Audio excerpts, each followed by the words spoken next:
আসসালামু আলাইকুম ওয়া রাহমাতুল্লাহ।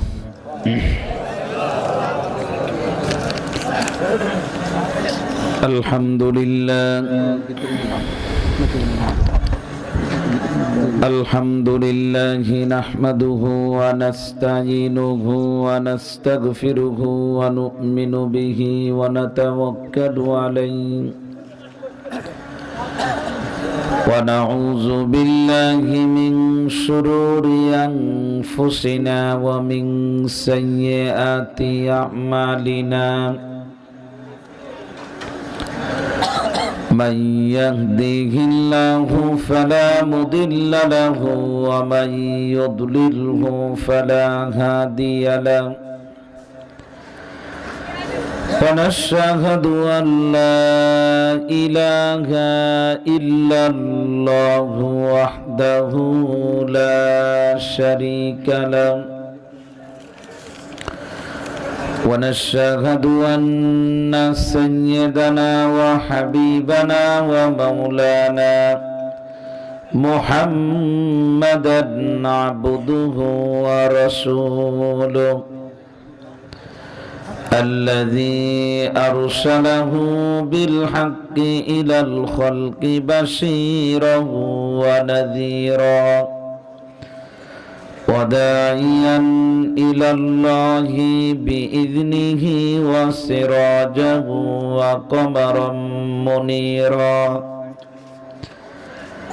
أعوذ بالله من الشيطان الرجيم بسم الله الرحمن الرحيم ولقد خلقناكم ثم صورناكم ثم قلنا للملائكة اسجدوا لآدم فسجدوا إلا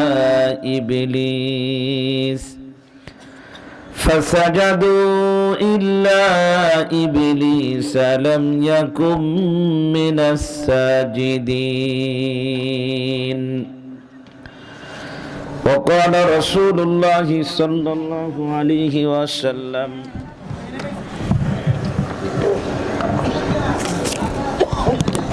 إني أستغفر الله في كل يوم وليلة 100 مرة أو كما قال عليه الصلاة والسلام صدق الله العظيم وصدق رسوله النبي الكريم ونحن على ذلك لمن الشاهدين والشاكرين والحمد لله رب العالمين سبحانك لا علم لنا إلا ما علمتنا إنك أنت العليم الحكيم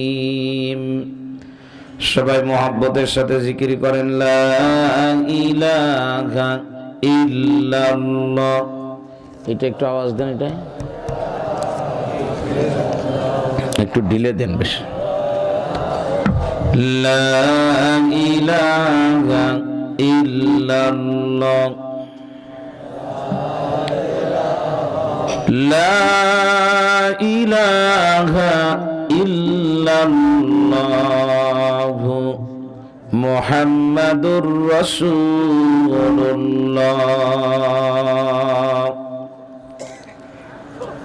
কাহালপুর মোল্লারকুল তবলিগুল ইসলাম মাদ্রাসা ও নজির করিম এতিমখানা মোল্লারহাট বাগেরহাটের উদ্যোগে আয়োজিত 2 দিন ব্যাপী 66তম বার্ষিক ওয়াজ মাহফিলের আজ সমাপনী দিন। উপস্থিত আছেন মাহফিলের সম্মানিত সভাপতি ভবানীপুর মাদ্রাসা গোপালগঞ্জের সুযোগ্য মুহতামিম আন্তর্জাতিক খ্যাতিসম্পন্ন মুফাসসিরে কোরআন ও শাইখুল হুফাজ হযরতুল আল্লাহ হযরত মাওলানা ইসমাইল ইব্রাহিম দামাত বারাকাতুহুমুল আলিয়া। উপস্থিত আছেন মাহফিলের সম্মানিত প্রধান বক্তা, দারুল ইমান মাদ্রাসা নারায়ণগঞ্জ ঢাকার প্রতিষ্ঠাতা পরিচালক, যিনি দীর্ঘ সময় আপনাদেরকে কোরআনে কারীম এবং হাদিস থেকে আলোচনা করে শোনালেন, হযরত মাওলানা মুফতি ইজহারুল হক আরিফি দামাত বারাকাতুহুমুল আলিয়া। উপস্থিত আছেন অত্র মাদ্রাসার সুযোগ্য মুহতামিম, অন্যান্য আসাতেজায়ে কেরাম, অত্র অঞ্চলের বিভিন্ন মসজিদ এবং মাদ্রাসা থেকে আগত সম্মানিত উলামায়ে কেরাম, শ্রদ্ধাভাজন মুরব্বিয়ানে কেরাম, প্রিয় যুবক বন্ধুরা, বাসা বাড়িতে পর্দার অন্তরালে দূর দূরান্ত অবস্থানরত আমার মা ও বোনেরা, মহান আল্লাহ রব্বুল আলামিনের দরবারে অসংখ্য অগণিত শুকরিয়া জানাই, যিনি আমাকে এবং আপনাদের সকলকে কোরআনে কারীম এবং হাদিস থেকে আলোচনা করার এবং শোনার জন্য এই ময়দানে আসার এবং বসার তৌফিক দান করেছেন। শুকরিয়া আদায় করি, বলি আলহামদুলিল্লাহ। প্রাণ প্রিয় মুসলমান ভাইয়েরা,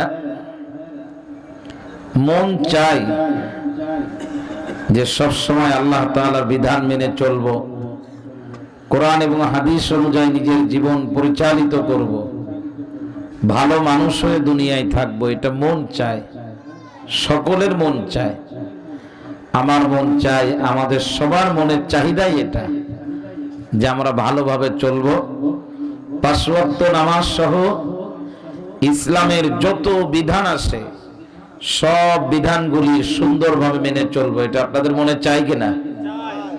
কার কার মনে চায় একটু হাত উঁচু করে দেখান তো, আল্লাহ পাক কবুল করে। হাত নামান। মন চায় কিন্তু পারি না। সকালে নিয়াত করি যে আজকে সারাদিন 1 ওয়াক্ত নামাজও কাজা করব না। রাত্রে ঘুমানোর সময় দেখি যে 1 ওয়াক্তও হয় নাই, সবগুলাই কাজা হয়ে গেছে। নিয়াত করেছিলাম যে আজকের কোনো মহিলার দিকে তাকাবো না। রাত্রে ঘুমানোর সময় চিন্তা করতেছি যে আজকে কারোর দিকে তাকাইছি কিনা, তো দেখা গেছে যে সারাদিন এত মানুষের দিকে তাকাইছি, হিসাব করে মিলানো যাইতেছে না। এভাবেই জিন্দেগি চলতেছে। আর শয়তানের চক্রান্ত এতটা পরিবর্তনশীল, মুহূর্তে মুহূর্তে পরিবর্তন হয়। শয়তান যে কতভাবে আমাদেরকে ধোঁকা দেয়, সেই ধোঁকার কাছে আমরা বড় অসহায় হয়ে আছি। শয়তানের ধোঁকায় পড়ে আজকে মানুষ খারাপ হতে হতে কোন পর্যায়ে চলে গেছে চিন্তা করা যায় না। যে লাশ ঘরের ভিতরে একটা মেয়ে মারা গেছে, লাশ ঘরের মর্গে তার লাশ রাখা হয়েছে, ওই লাশ ঘরের দায়িত্বে থাকা একজন যুবক সে কতটা নিচে নামছে শয়তানের ধোঁকায় পড়ে, যে মৃত একটা মেয়ের সঙ্গে সে তার যৌন চাহিদা মিটাচ্ছে। কোথায় নেমেছি আমরা? আমাদেরকে দিয়ে এই কাজগুলি কে করায়? কথা বলেন। শয়তান করায়। রওনা হয়ে নামাজ পড়বো নামাজের জন্য, মসজিদে যাওয়ার আগেই শয়তান মাঝখানে এমন একটা বুঝ দেয়, বলে কোথায় যাস? বলে যাই মসজিদে নামাজ পড়তে। ওইটা করে কি হবে? কখনো এরকম বলে, কখনো বলে যে মসজিদে যে লাভ কি, এই হুজুর তো নিজে ভালোই না, কার পিছনে নামাজ পড়বে? বলে হুজুরের এই সমস্যা সেই সমস্যা, হুজুর খাই বেশি, শুধু জামা বানায়, মাথার টুপি দেওয়ার বুলু দেয়, এই হুজুর আরো কত সমস্যা। এই মসজিদের সভাপতিও টাকা মেরে খায়, সেক্রেটারির বউ সেক্রেটারিরে তালাক দিয়ে চলে গেছে, এরপরে এই মসজিদের অধিকাংশ মুসাল্লিগুলো এই এই এই বিভিন্ন দোষে দোষী, তুই যাবি কোন জায়গায়? তো শয়তান এগুলো বুঝে দেওয়ার পরেও বলতেছে ঠিক আছে তাহলে নামাজই পড়বো না, চলে গেল আর একদিকে। শয়তানের কাজ যা, মন চায়। এবং আমরা এই যে বয়ান শুনি রাত 10টা 11টা 12টা 1টা 2টা পর্যন্ত, সবাই তো আর কামিল পাস না, সবাই দাওরা পাস না, সবাই আমার মতো এরকম কোন মসজিদের ইমামও না। কিন্তু এই মানুষগুলি বয়ান কেন শোনে? এটা আমার একটা অবজার্ভ, আমার একটা পর্যবেক্ষণ। এটা যে মানুষ কেন এত গভীর রাত পর্যন্ত বয়ান শোনে। একজন যুবক রাত 1টা পর্যন্ত জেগে থেকে আমার মতো আব্দুল কুদ্দুসের বয়ান শুনতেছে, নাসির সাহেবের বয়ান শুনে, ইসমাইল সাহেবের বয়ান শুনে, কেন? এর কারণ কি? ওই যুবক 1 বছর গুনাহ হয়ে গেছে তার অনেক। ও অপেক্ষায় ছিল মাহফিলের দিন গভীর রাত পর্যন্ত বয়ান শুনবো, চোখের পানি ফেলে কাঁদবো, আল্লাহ তাআলা মাফ করে দিবেন। কোন সময় মৃত্যু হবে বলা যায় না। খুব ইহতিমামের সাথে, গুরুত্বের সাথে বসে থাকে, এটা অস্বীকার করার সুযোগ নাই। এই ছাড়া আর কি জন্য বসে থাকে রাত 1টা 1:30 পর্যন্ত? চেহারা দেখার জন্য? নিশ্চয় না। ঠিক না বেঠিক? জোরে বলেন। এইটার একটু আওয়াজ দেন না। এটা আওয়াজ নাই তো।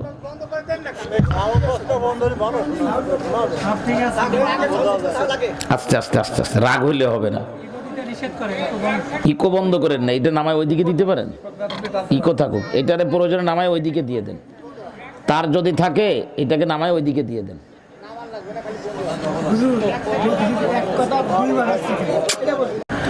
তো বড় আশা নিয়ে মানুষ বয়ান শোনে যে আল্লাহ পাক আমাদেরকে মাফ করে দিবেন। হাত তুলে কাঁদে, কান্নাকাটি করে যায়, আর নিয়াত করে যা আর গুনাহ করব না, আবার গুনাহ হয়ে যায়।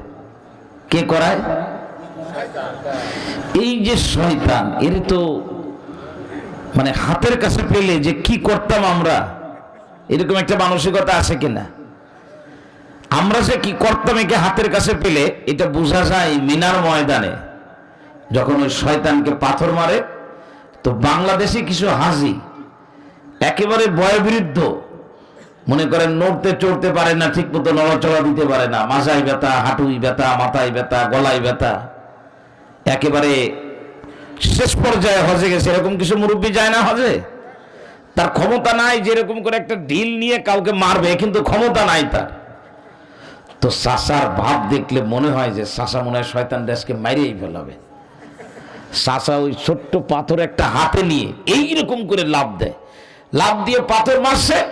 চাচার ইহরামের কাপড়ের মধ্যে পাথর রয়ে গেছে, ও পর্যন্ত যায় না। চাচা তাঁবুতে ফিরে এসে যখন এই ইহরামের কাপড় খুলছে, দেখে যে ঝপঝপ করে 4-5টা পাথর পড়ছে। তো চাচা এখন আমার মতো হুজুরে জিগায় যে পাথর তো মারছিলাম শয়তান রে, কিন্তু পাথর তো রয়ে গেছে আমার ইসের মধ্যে, ইহরামের কাপড়ের মধ্যে, তা তো ওই গোলের ভিতরে পড়ে নাই বাবা, এখন আমার হজের কি অবস্থা হবে? কিন্তু চাচা যে রোগ নিয়ে মারছে পাথর, ও যদি শয়তানের সত্যি কান লাগে তো কানের এক পাশে ঢুকে আরেক পাশে বের হয়ে যাবে।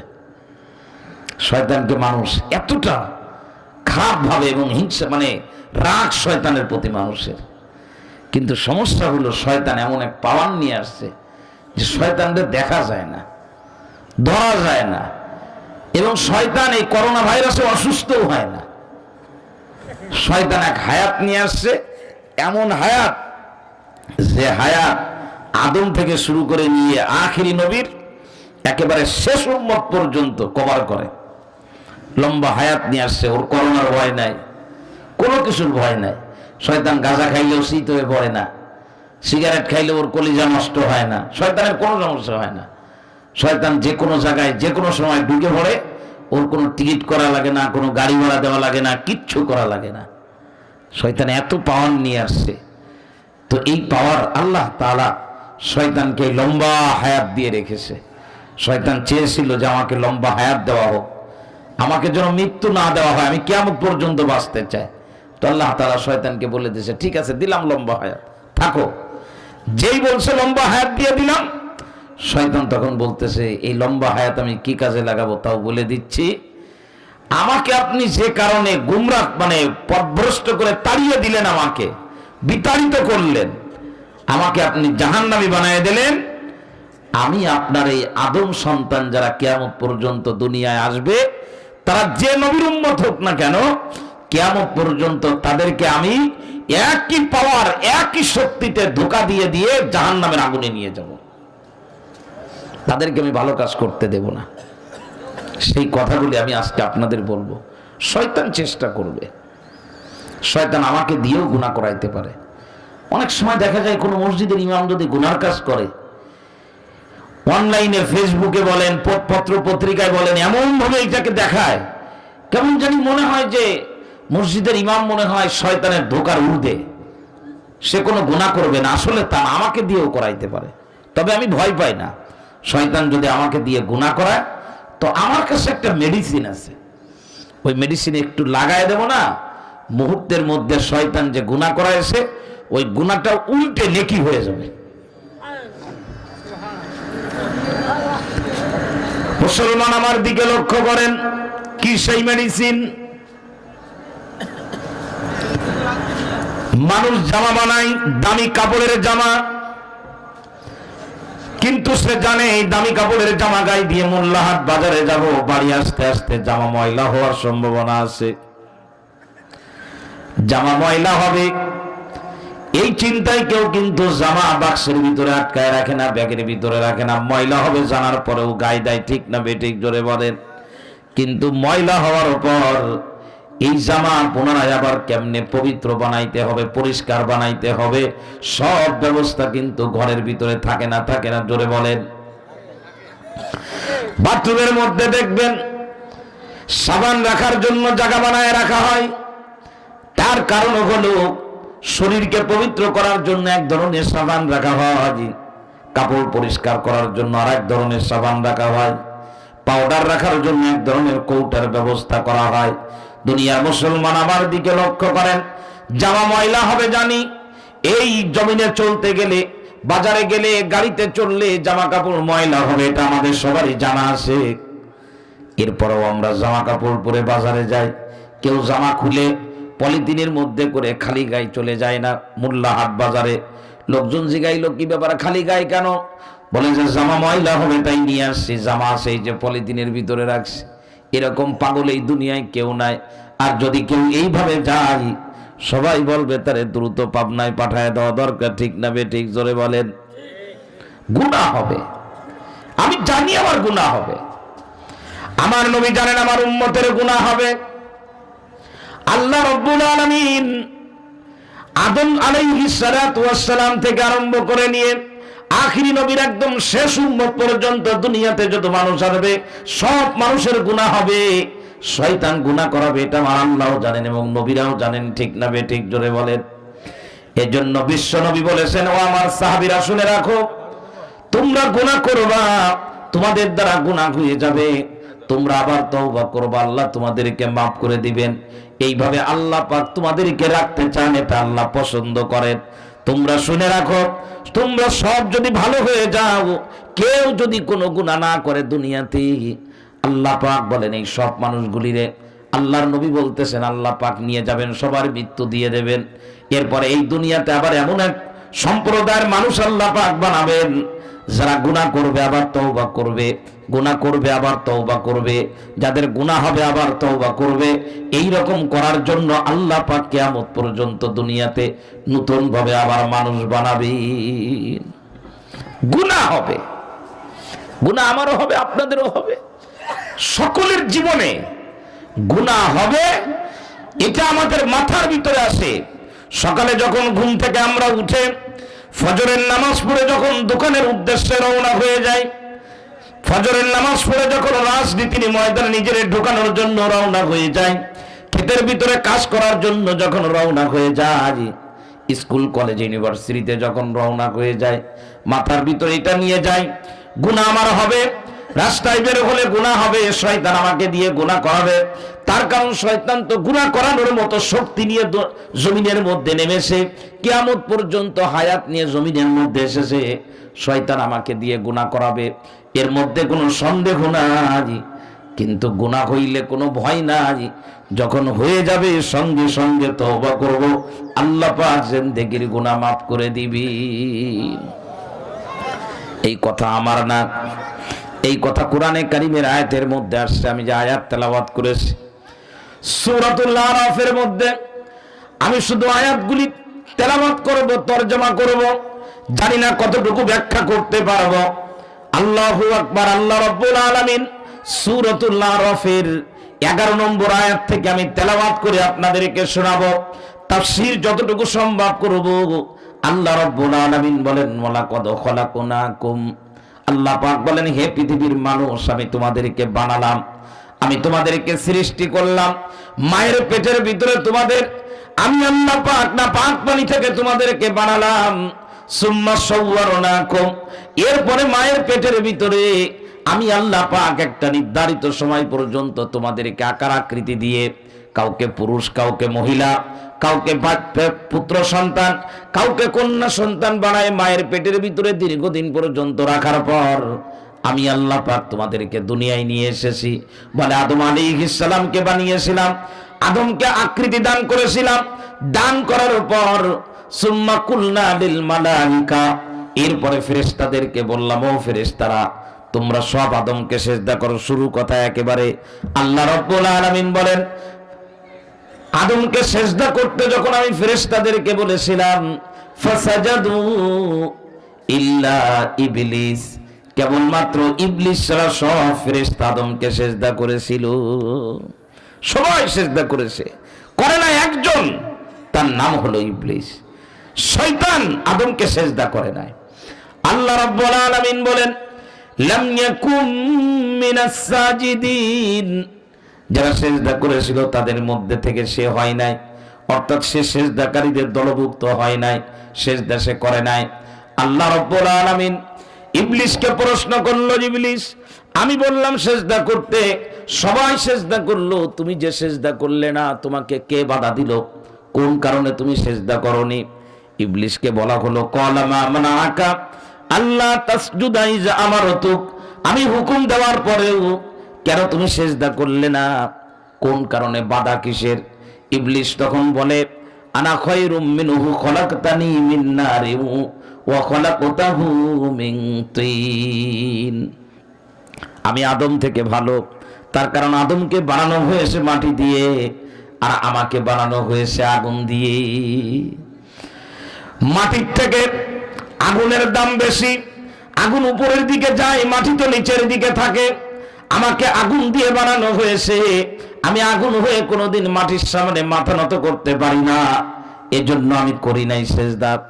আল্লাহু আকবার। আল্লাহ পাক তখন ইবলিসকে বললেন, ক্বালা হাবিত মিনহা, এই জায়গা থেকে তুমি বের হয়ে যাও। তাফসীরের কিতাবের মধ্যে আছে এই জায়গা বলতে এর দুইটা ব্যাখ্যা, একটা হলো জান্নাত আর একটা হলো যেখানে থাকতো ফেরেশতারা, সেই জায়গা। আল্লাহ পাক বললেন, তুমি এখান থেকে বের হয়ে যাও। ফামা ইয়াকুনু লাকা আন তাতাকাব্বারা ফিহা, এই জায়গায় অহংকার করার অধিকার তোমার নাই। আমি রেখেছি তোমাকে, তোমাকে বলেছি সিজদা করতে, তুমি সিজদা দিবা, সিজদা দেও না, এখান থেকে তুমি বের হয়ে যাও। আল্লাহু আকবার। ইবলিস বের হয়ে গেল।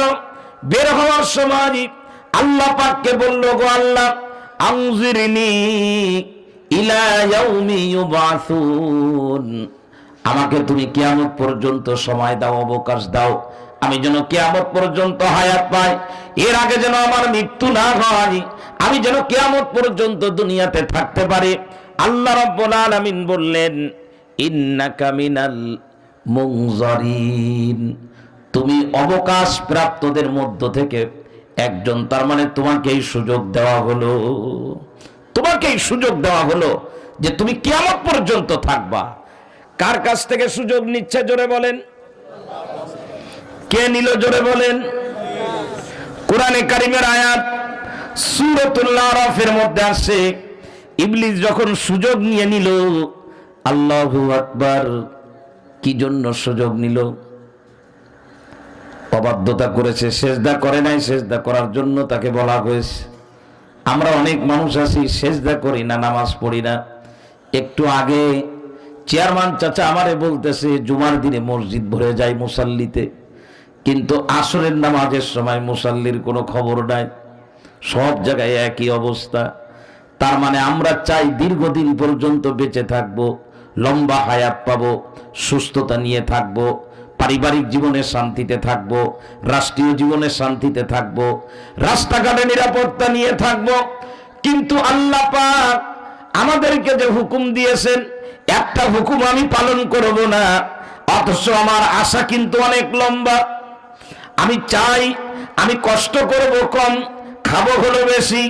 আমি চাই আমি কষ্ট করব কম, অর্থ সম্পদের মালিক হব বেশি। আমি চাই যে এই জমিনে আল্লাহর হুকুম একটাও মানব না, কিন্তু আল্লাহ পাক আমাকে দুনিয়ার মধ্যে সব থেকে ভালো রাখুক। এটা কি কোনোভাবে সম্ভব? জোরে বলেন, এটা কোনোভাবে সম্ভব? বলে আমি যদি আল্লাহকে মানি, আমাকে আল্লাহ পাক জমিনের মধ্যে নিরাপত্তা দিবেন। আমি আল্লাহকে মানব, আল্লাহ পাক আমাকে জমিনে শান্তি দিবেন। আমি আল্লাহকে মানব, আল্লাহ পাক আমাকে উত্তম রিজিক দিবেন। আমি আল্লাহকে মানব, আল্লাহ পাক আমাকে সম্মানের সর্বোচ্চ আসনের মধ্যে বসাবেন। কিন্তু আমি আমার আল্লাহরে মানব না, আমি 5 ওয়াক্ত নামাজ ঠিক মতো পড়বো না, সত্য কথা বলবো না, হালাল ভাবে ইনকাম করব না, আমি মা বাপের খেদমত করব না, আমি আল্লাহর কোনো একটা বিধানের ধার ধারি না।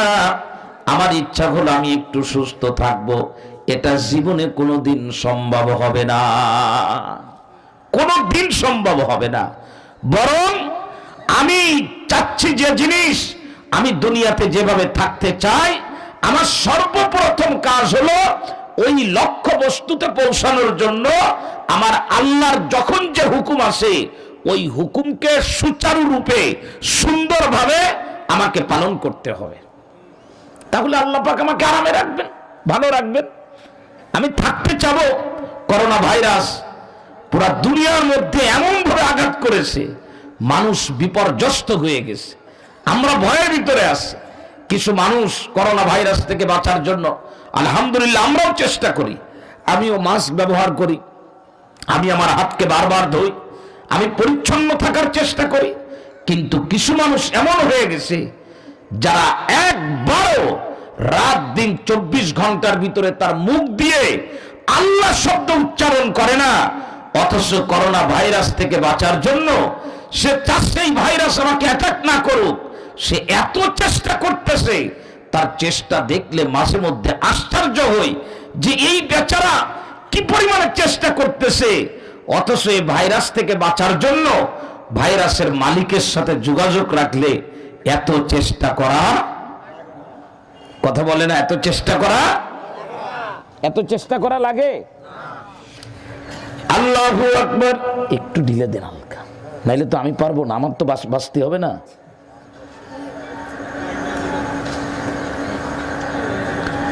মুসলমান আমার দিকে লক্ষ্য করেন।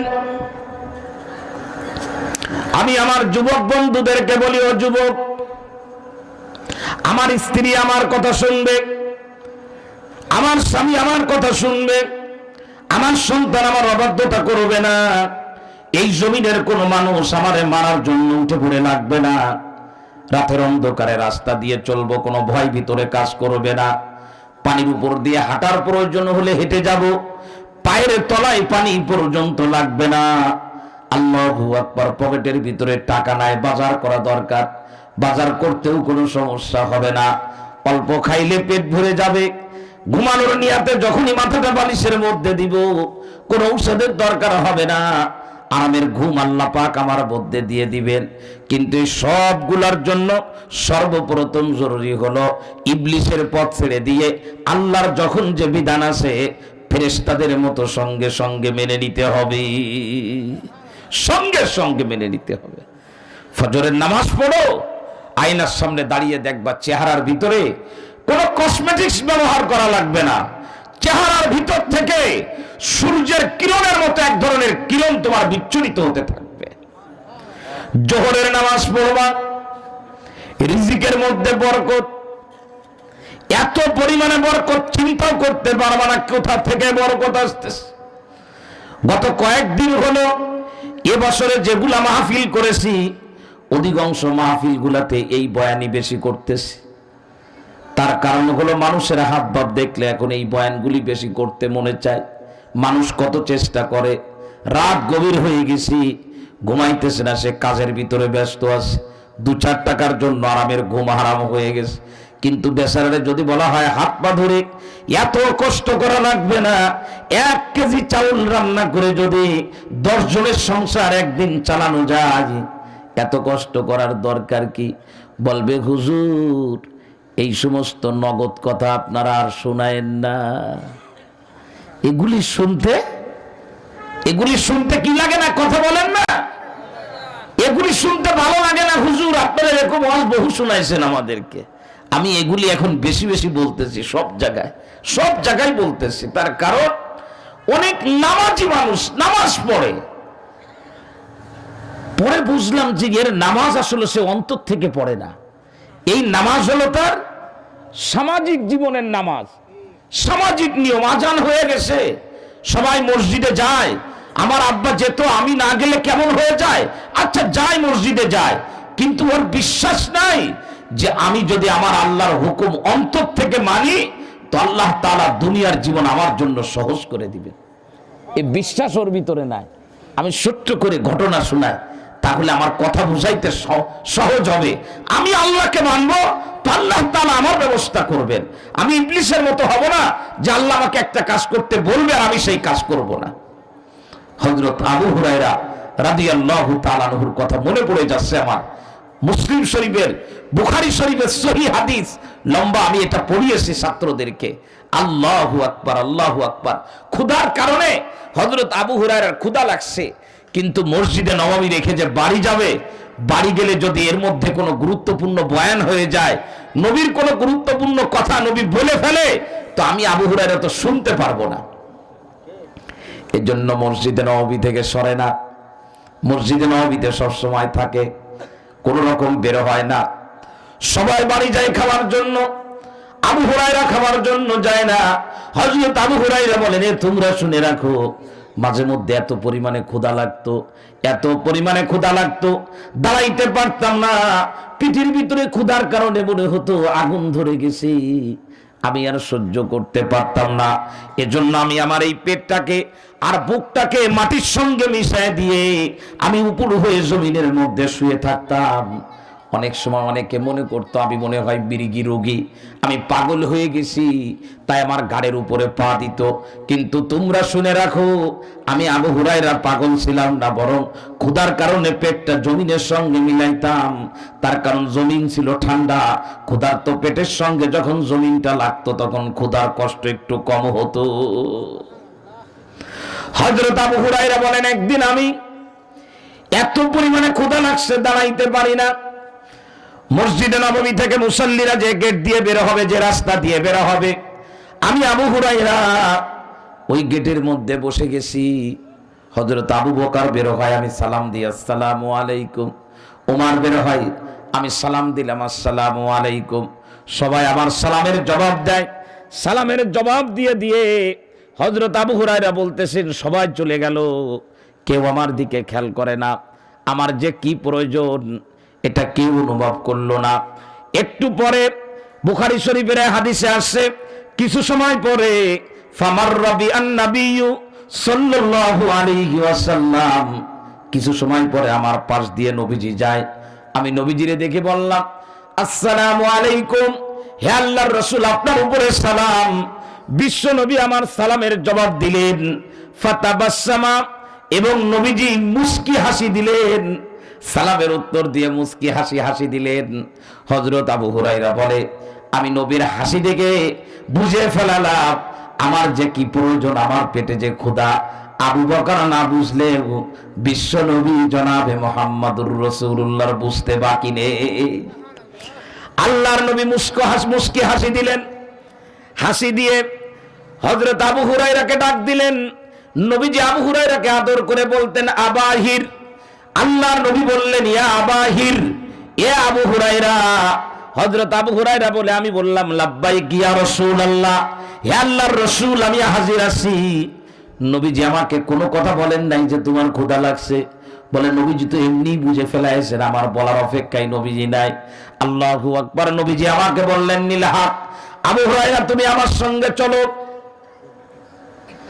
বলে আমি উঠে দাঁড়ালাম, বিশ্ব নবী চলা শুরু করলেন।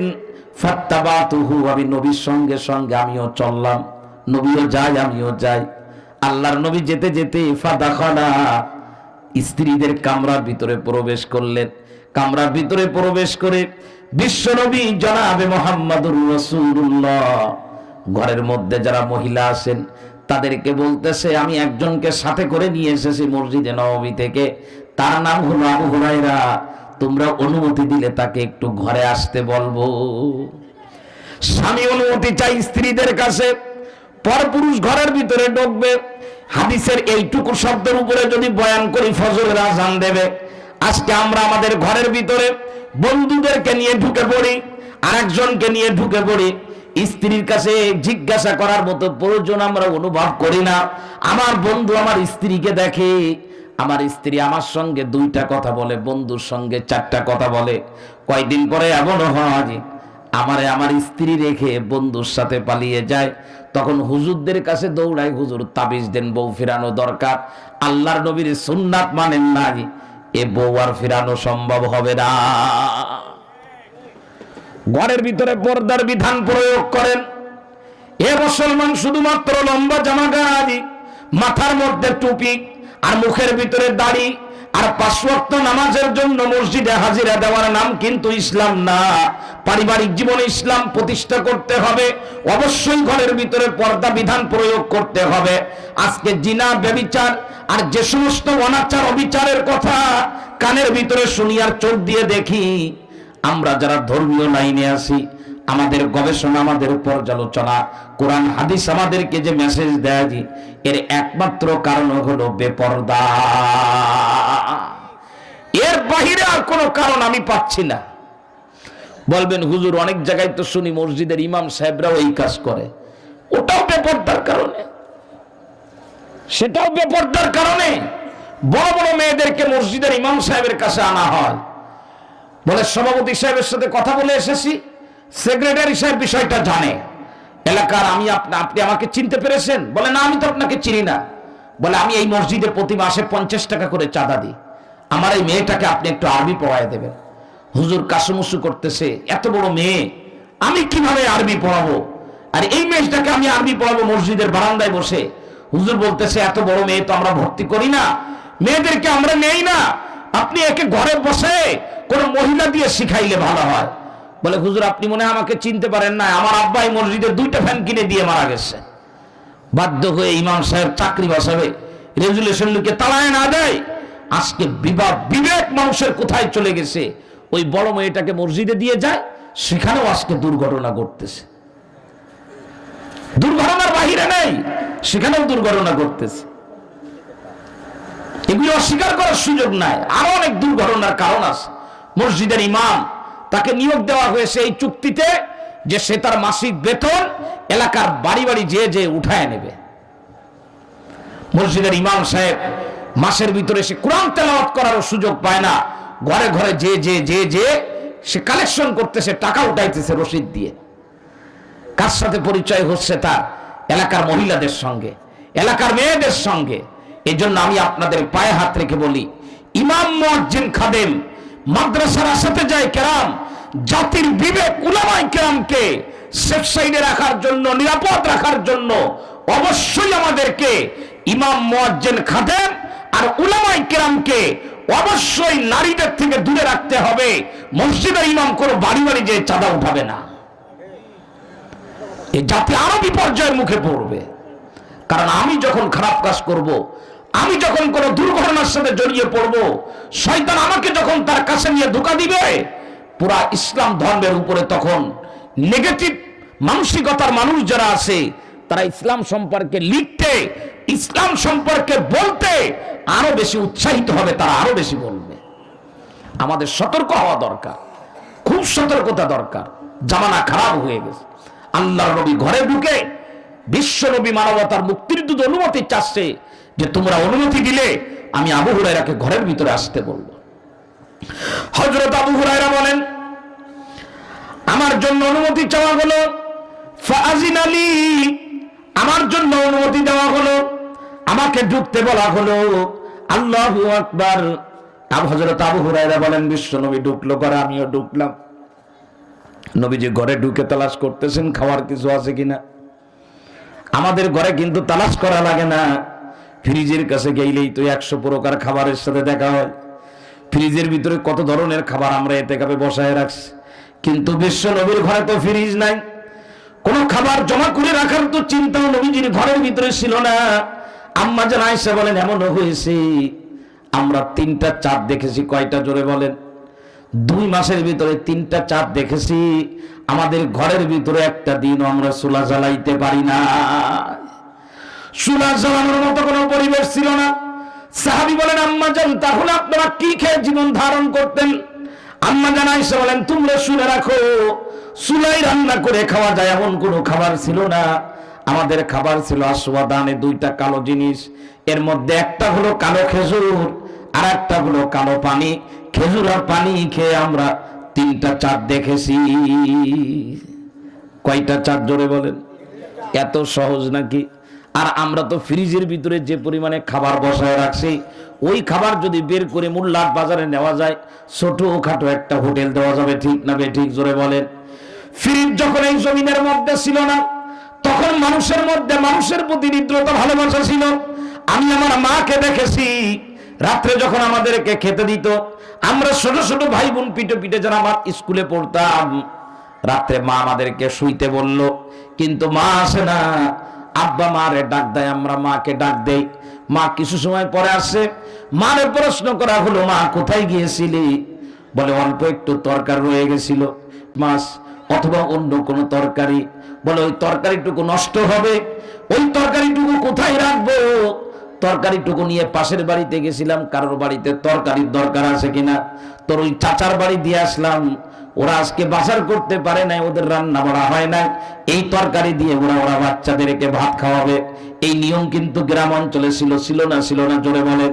কিন্তু বর্তমানে কেউ কারোর বাড়িতে তরকারি নিয়ে যায় না, তার কারণ ঘরের ভিতরে এক উঁচু এক ফ্রিজ লাগায় রাখছে, তরকারি যা বেঁচে থাকবে কাউকে দেবে না। কৃপণতার এক বহিঃপ্রকাশ হলো ফ্রিজ, সব ফ্রিজের মধ্যে এতেকাবে বসায় দেবে। এক সপ্তাহ পরে ফ্রিজ খুলে দেখতেছে বাটি একটাও খালি নাই, পুরা ফ্রিজের মধ্যে ভরে গেছে। এখন পুরাতন গুলা ফেলে দাও, নতুন করে আবার ঢোকাও। শুকে দেখে গন্ধ হয়ে গেছে, জানালা দিয়ে বাইরে ফেলায় দেয়। কুত্তো বিড়াল এগুলো খাই না, বলে তোদের মতো পচা মানুষ আর দেখা যায় না, এই তরকারিটা এইভাবে নষ্ট করলে আগে দিলে তো আমরা খেতে পারতাম। হযরত আবু হুরায়রাকে বিশ্বনবী খেতে দিবেন, খাবার তালাশ করতেছে, তালাশ। এই শব্দ হাদিসের মধ্যে আছে। হযরত আবু হুরায়রা বলে, তালাশ করতে করতে আল্লাহর নবী ঘরের ভিতরে ফাওয়াজাদা লাবানান ফি কিদাহিন, আল্লাহু আকবার, কদাহিন, ফাওয়াজাদা লাবানান ফি কদাহিন, একটা পিয়ালার মধ্যে নবীজি কিছু দুধ পেলেন। দুধ পাওয়ার পরে ওই পেয়ালা সম্পর্কে নবীজি স্ত্রীদেরকে জিজ্ঞাসা করলেন, মিন আইনা হাযাল লাবান, এই দুধ কোন জায়গা থেকে আসলো, কে দিয়েছে দুধ? এই ঘরে তো কোনো দুধের প্রাণী নাই, দুধ দিল কে? আল্লাহর নবীর স্ত্রীরা বলল, আহদাহু লাকা ফুলানুন নাও ফুলানা, অমুক পুরুষ অথবা মহিলা আপনার জন্য হাদিয়া দিয়ে গেছে, হাদিয়া আপনাকে দিয়ে গেছে খাওয়ার জন্য। বিশ্বনবী এই দুধ কাকে খাওয়াবেন? ক্ষুধার্তকে। কার জন্য তালাশ করেছেন? হাদিয়ার দুধ যখন পেয়ে গেলেন, বিশ্বনবী কিন্তু দুধ আবু বকরের প্রথমে খাওয়াই দিলেই পারতেন, খাওয়ার নাই। হযরত আবু হুরায়রাকে বলতেছে, আবু হুরায়রা দুধ পেয়ে গেছি, তোমার পেটের ক্ষুধা নিবারণের উপায় পাওয়া গেছে, কিন্তু তুমি একা তো ক্ষুধার্ত না, এই ইসলাম ধর্মের যারাই অনুসারী সবাই ক্ষুধার্ত। যাও যাও মসজিদে নববীর পাশে ওই যে মাদ্রাসা আছে, যে মাদ্রাসার নাম হলো সুফা মাদ্রাসা, যতগুলা ছাত্র আছে সব ছাত্রগুলিরে ডেকে নিয়ে আসো। আবু হুরায়রাকে তাদেরকে ডেকে নিয়ে আসো, সবাই একসঙ্গে খাবা। দুধ কতটুকু? দুধ কতটুকু? এক পেয়ালা। ডাকতে বলে কাদেরকে? আপনারা ডাকবেন? কথা বলেন, ডাকবেন আপনারা? মাদ্রাসার কালেকশন চলতেছে, পকেটে টাকা আছে, মাথা নিচু করে বসে আছে। হুজুর বলতেছে, ভাই কেউ 500 দেন, কেউ 500 দেন। পাশের থেকে ছোট বাচ্চাটা বলে, আব্বু তোমার কাছে তো টাকা আছে, তুমি দাও। হয়তো থাম, বুঝিস না, হুজুরি জানে কি কাজে টাকা লাগবে। এক পেয়ালা দুধ, মাত্র এক পেয়ালা। পেয়ালাটার কতটুকু হবে? পেয়ালা এরকমই হবে, এক পেয়ালা দুধ। হযরত আবু হুরায়রা বলছে, যাও সুফা মাদ্রাসার ছাত্রদেরকে ডেকে নিয়ে আস। হযরত আবু হুরায়রা বলতেছেন মনে মনে, এখানে হাদিসের মধ্যে আসছে, আবু হুরায়রা বলতেছে, তখন আমি মনে মনে চিন্তা করতেছি যে আমি ক্ষুধার্ত, দাঁড়াইতে পারি না, পেট পিঠ বুক এটা মাটির সঙ্গে লাগাই দিয়ে আমি শুয়ে আছি, আমার ডেকে নিয়ে আসি এক পেয়ালা দুধ, আমারই বা কি হবে? আমি একা পান করে খাইলে তো আমার একটু শক্তি হতো, বলতেছে আসহাবে সুফফা সবাই ডেকে নিয়ে আসতে। ওরা ডেকে আনলে ওদের কি হবে আর আমার কি হবে? হাদিসের মধ্যে আছে উনি বলে এটা মনে মনে বলতেছে, কিন্তু ডাকতে বলেছেন কে? না ডেকে উপায় আছে? কে ডাকতে বলছেন? কথা বলে না, না ডেকে তো উপায় না। হযরত আবু হুরায়রা বলেন, আবু হুরায়রার আল্লাহর হুকুম আর নবীর হুকুম মানার কোনো বিকল্প ছিল না। হযরত আবু হুরায়রা বলেন, আমি ডাকতে চলে গেলাম। যাওয়ার পরে তাদেরকে বললাম, বিশ্বনবী তোমাদেরকে ডেকে পাঠিয়েছেন। বলার সঙ্গে সঙ্গে সুফফা মাদ্রাসায় যারা ছিল, অন্য হাদিসের মধ্যে আছে তাদের সংখ্যা ছিল 300 জন। কয়জন? কোন কোন বর্ণনা আসছে 30 জন। যা হোক, একাধিক সাহাবী মাদ্রাসায় যারা পড়তো সব আসছে। সব আসার পরে ঘরের ভিতরে ঢুকে যার যার মতো জায়গা নিয়ে বসে গেছে। এবার দুধের পেয়ালা আবু হুরায়রার হাতের ভিতরে দিলেন। কোন শরীফের হাদিস? বুখারী শরীফের হাদিস, রাওয়াহুল বুখারী আমার সামনে আছে। দুধের পেয়ালা আবু হুরায়রার হাতের ভিতরে দিয়ে বিশ্বনবী বলতেছেন, এর নাম হলো জীবন। আমি আল্লাহরে বলি, আল্লাহ তুমি আমার এমন একটা জীবন দাও, পকেট ভরা টাকার দরকার নাই, কিন্তু অল্প টাকায় যেন অনেক কাজ হয়। এই জীবন আমার দরকার, আমি বেশি টাকা চাই না। প্লেট ভরা খাবারের আমার দরকার নাই, অল্প কড়া খাবার হবে, এক ভাগের তরকারি হবে, কিন্তু মুখের ভিতরে দেওয়ার সঙ্গে সঙ্গে নিজের দেহটা ঠান্ডা হয়ে যাবে, এমন খাবারের জন্য আল্লাহর কাছে দোয়া করি। আল্লাহর নবীও দোয়া করতেন, আল্লাহ মুহাম্মাদের পরিবারের জন্য তুমি পরিমিত রিজিক দাও। সম্পদের মালিক হয়ে লাভ নাই। অমুক এনজিওর মধ্যে 5 লাখ টাকা রাখা আছে, অমুক সমিতিতে 10 লাখ টাকা রাখা আছে, ব্যাংকের ভিতরে 5 কোটি টাকা যে কি বলে এফডিআর করা আছে। জিজ্ঞেস করা হলো, চাচা সব জায়গায় টাকার গল্প দিচ্ছেন, আপনি কেমন আছেন? কয়, বাবা আমার কথা বলো না, পেশাব করতে গেলে পায়খানা হয়ে যায়। টাকার গল্প দিয়ে লাভ নাই, টাকার গল্প দিয়ে লাভ নাই। এই গল্প আমি শুনতে চাই না আপনার কাছে, এই গল্প আপনি আমাকে দিয়েন না। বলে, আজকে কি কি বাজার করেছি জানেন? কি বাজার করেছেন? বলে, আল্লাহ সুযোগ দেশে বাজার করেছি 10 কেজি গরুর গোশ, 3 কেজি মুরগির গোশ, আর গোপালগঞ্জের থেকে 2টা দই নিয়ে আসছি, চিংড়ি মাছ কিনছি, বোয়াল মাছ কিনছি, কই মাছ কিনছি। বলতে বলতে বলতে বলতে ফজরের আজান থেকে শুরু করে জোহরের আজান দেওয়ার লাইন হয়ে গেছে। যাদের সামনে গল্প করে ওরা বলে, চাচা আপনি দিনের বেলায় কয়বার ভাত খান? একবারও না। এ গল্প শুনে লাভ নাই, এ গল্প শোনায়ও লাভ নাই। মাত্র 1 গ্লাস দুধ মাদ্রাসার সবাই ডেকে নিয়ে আসে। হযরত আবু হুরায়রার হাতে এবার পেয়ালা দিলেন। বিশ্বনবী দেওয়ার পরে বলে নাই যে আবু হুরায়রা তুমি আগে পা খাও। আল্লাহর নবী বললেন, আবু হুরায়রা মসজিদে নববী থেকে যারা আসছে সবাই ক্ষুধার্ত, ওদের এক মাথা দিয়ে দেওয়া শুরু করো। আবু হুরায়রা বলে, আমি আমার সব প্রয়োজনকে চেপে ধরে রেখে শুধু বিশ্বনবীর অর্ডার মানার জন্য আল্লাহর উপরে ভরসা করে প্রথম ব্যক্তির হাতে দুধের পেয়ালা দিয়ে দিলাম। ও ক্ষুধার্ত, মাদ্রাসায় পড়ে। এমনি তো মাদ্রাসার ছেলেরা একটু বেশি খায় না কম খায়? কথা বলে না। মাঝে মধ্যে দাওয়াত দিয়ে দেখবেন মাদ্রাসার ছেলেরা একটু বেশি খায়। খবরদার, রাগ করবেন না, বাস্তবে একটু বেশি খায়। তার কারণ হলো বোর্ডিং এ খাওয়ার তো খুব দুরবস্থা। এজন্য দাওয়াত পাইলে ওরা 2-3 ওয়াক্ত নিয়াত করে খায়। আমি ধরেই নিলাম ওরা বেশি খায়, কিন্তু বাস্তবতা হলো মাদ্রাসার ছেলেরা কম খায়, হুজুররাও কম খায়, কিন্তু বেশি খাওয়া মনে হয়। এই কারণগুলো, মাদ্রাসার ছেলেরা না খাইলে তো বাড়িওয়ালা খাইতে পারবে না, বাড়িয়ার ছেলেও খাইতে পারবে না। সবাই বসে আছে, আগে হুজুরদেরকে বিদায় করে তারপরে আমরা খাবো। এখন হুজুররা খাইতেছে, সবাই দাঁড়ায় দাঁড়ায় দেখে, ওদের তো পেটের ভিতরে ক্ষুধা। হুজুররা কম খাইলেও মনে হয় যেন বেশি খাচ্ছি। এর আর একটা উদাহরণ আছে, দেব নাকি? রাগ করবেন না দিলে। আমরা মাঝে মধ্যে পেশাব করি, আপনারাও করেন। প্রয়োজন পুরা করা লাগে, মাইনাস করা লাগে, লাগে কি লাগে না জোরে বলেন? যদি কাউরে বলা হয় পেশাব করে এই দান ক্ষেত ভিজায় দাও, 1 হাত যাইতে যাইতে পেশাব শেষ হয়ে যায়। হাজারো চেষ্টা করে আর একটু হইলে ভালো হইতো, কিন্তু হয় না। কিন্তু গাড়ি থামায় যদি পেশাব করতে বসেন, এত পরিমাণে পেশাব হয় মনে হয় যে মধুমতি নদীর সঙ্গে মনে হয় একাকার হয়ে গেছে, মোটে শেষ হইতে থাকে না। উলামায়ে কেরাম বেশি খায় না কম খায়, কিন্তু যেহেতু উলামায়ে কেরামের খাওয়ার পরে আমরা খাবো, তাই বাহ্যিকভাবে একটু বেশি দেখা যায়, ঠিক না ঠিক? জোরে বলেন। ও দুনিয়ার মুসলমান, আমার দিকে লক্ষ্য করেন। হযরত আবু হুরায়রা বলেন, প্রথম ব্যক্তির হাতে আমরা দুধের পেয়ালা দিলাম, আমি দেওয়ার পরে সে খাইলো হাত্তা ইয়ারবা, এমনকি পরিতৃপ্ত হয়ে গেল, যদ্দূর পরে খাইলো। দ্বিতীয় ব্যক্তির হাতে দিলাম, সেও পরিতৃপ্ত হয়ে খেলো। দিতে দিতে দিতে সব কয়জনকে খাওয়ানো হয়ে গেছে। আল্লাহু আকবার। আমি পেয়ালা হাতে নিয়ে দেখি ওর ভিতরে এখনো দুধ আছে। কোন শরীফের হাদিস? আরো জোরে বলেন, একটু মাইকে আওয়াজ যাক, জোরে বলেন কোন শরীফের হাদিস? বর্তমান যারা দুনিয়াদার, তারা কিন্তু এই বয়ান বিশ্বাস করবে না,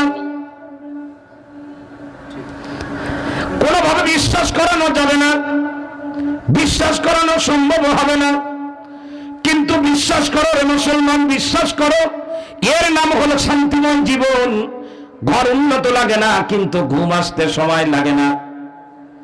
পোশাক বেশি উন্নত না, কিন্তু শরীরের ভিতরে আরামের কোনো অভাব নাই। আল্লাহু আকবার। পকেটের ভিতরে টাকা নাই, কিন্তু প্রয়োজন পূরণ কোনো বাধা নাই। এমন জীবনের যে কত দাম, এত জীবন, এমন জীবন যে কত সুন্দর। যদি আমরা পেতাম তাহলে ভালো হতো, ঠিক না ঠিক? জোরে বলেন। তার জন্য দরকার হলো আবু হুরায়রার মতো কমপ্লিট আমারে মেনে নিতে হবে। কাকে মানতে হবে? জোরে বলেন, আরো জোরে বলেন। ইসলামের পক্ষে থাকতে হবে। অল্পতে মজা পাওয়া যাবে, অল্পতে শান্তি পাওয়া যাবে। স্ত্রীর চেহারা অতটা সুন্দর না, কিন্তু সত্যিকারে একজন পুরুষ স্ত্রীর কাছ থেকে যা চায় ওই জিনিসটাই পাবে যখন ওই পুরুষ আল্লাহকে তার চাহিদার বিষয়গুলা দিয়ে দিবে। আল্লাহ আমাকে কি করতে বলেছে, আমরা কোনটা করি, আল্লাহর কোন বিধান আমার দ্বারা পালিত হচ্ছে, একটু বলেন আমাকে। মাগরিবের নামাজের সময় আজান দেয়, প্রতিদিন নিজের অভ্যাস অনুযায়ী যদি কোনো ব্যস্ততা না থাকে, ছোট্ট করে একটা হাদিস বলি অথবা একটা মাসআলা বলি। কারণ আমরা মানুষকে শিখাইতে পারি না। কোদালিয়া মাদ্রাসায় সেদিন বলেছিলাম, শত শত মানুষ আমাদের বয়ান শোনে, আমাদের পিছনে নামাজ পড়ে, কিন্তু তার রুকু ঠিক হয় না, সেজদা ঠিক হয় না। আমরা কত বড় অপরাধী যে মানুষকে শিখাইতে পারি না। তো মাগরিবের নামাজের পরে এমনি তো সময় দেওয়া হয় না, অন্য নামাজে 15 মিনিট, 20 মিনিট, আধা ঘন্টা সময় থাকে। মাগরিবের পরে 5 মিনিট, 7 মিনিট, 10 মিনিট হোক, একটু মুখতাসার দুই একটা কথা বলি। এর ভিতরে বলে, হুজুর নামাজের সময় হয়ে গেছে, নামাজের সময় হয়ে গেছে, কথাই বলা যাবে না। আমরা কিসের ইসলাম মানতেছি আমার তো বুঝে আসে না। এটাকে তো ইসলাম মানা বলে না। হযরত আবু হুরায়রা বলেন, সবাইকে দিয়ে যখন শেষ করলাম, বিশ্বনবী আমার লক্ষ্য করে বলে, ও আবু হুরায়রা। আমি বললাম, লাব্বাইক ইয়া রাসূলুল্লাহ, আমি আসি। নবী আমার বলতেছেন, আবু হুরায়রা, বাকি তো আনা ওয়া আনতা, আমি আর তুমি বাকি আছি, তাই না? হযরত আবু হুরায়রা বলেন, হ্যাঁ, আমি আর আপনি বাকি আছি, আপনি ঠিকই বলেছেন ইয়া রাসূলুল্লাহ। দুধ কি আছে? আর বলে, হ আছে। আল্লাহর রাসূল এবার আবু হুরায়রা বললেন, ও আবু হুরায়রা, তুমি এবার বসো। বসার পরে ফাশরাব, তুমি এবার পান করো, তুমি খাও, তুমি এবার খাও। কাকে বলছে? জোরে বলেন। হযরত আবু হুরায়রা বলতেছেন, ফাকাআতু ফাশারিবতু, আমি বসে খাওয়া শুরু করে দিলাম। খাইতে খাইতে একদম পরিতৃপ্ত হয়ে গেলাম। এরপরে নবীজিকে বলতেছে, এবার আপনি নিন দেখি জোর ভিতরে, তারপরেও দুধ আছে। আল্লাহর নবী বলতেছে, আবু হুরায়রা, আমি নেব না, তুমি আর একবার খাও। আবু হুরায়রা আবার বসলো, বসে আবার খাইলো। নবীজিকে দিতে গেল, নবীজি বলেন, আবার খাও, আবার খাও, আবার তুমি গ্রহণ করো। ওই পিয়ালার দুধ কেমন যেন জমজমের কূপের পানির মতো, শেষই হয় না। এ মুসলমান, বালতি দিয়ে পানি উঠাইতেছে, যে পানি সেই পানি কে বানায় দেয়? জোরে বলি। সে আল্লাহ আছে না নাই? এখন বলে, হুজুর আছে, কিন্তু একটু বয়স বেশি হয়ে গেছে, এখন সব কাজ ভালোভাবে পারে না, এইরকম একটা মনোভাব মনে হয়, তাই না? কথা বল। ও মুসলমান, আমার দিকে লক্ষ্য করেন।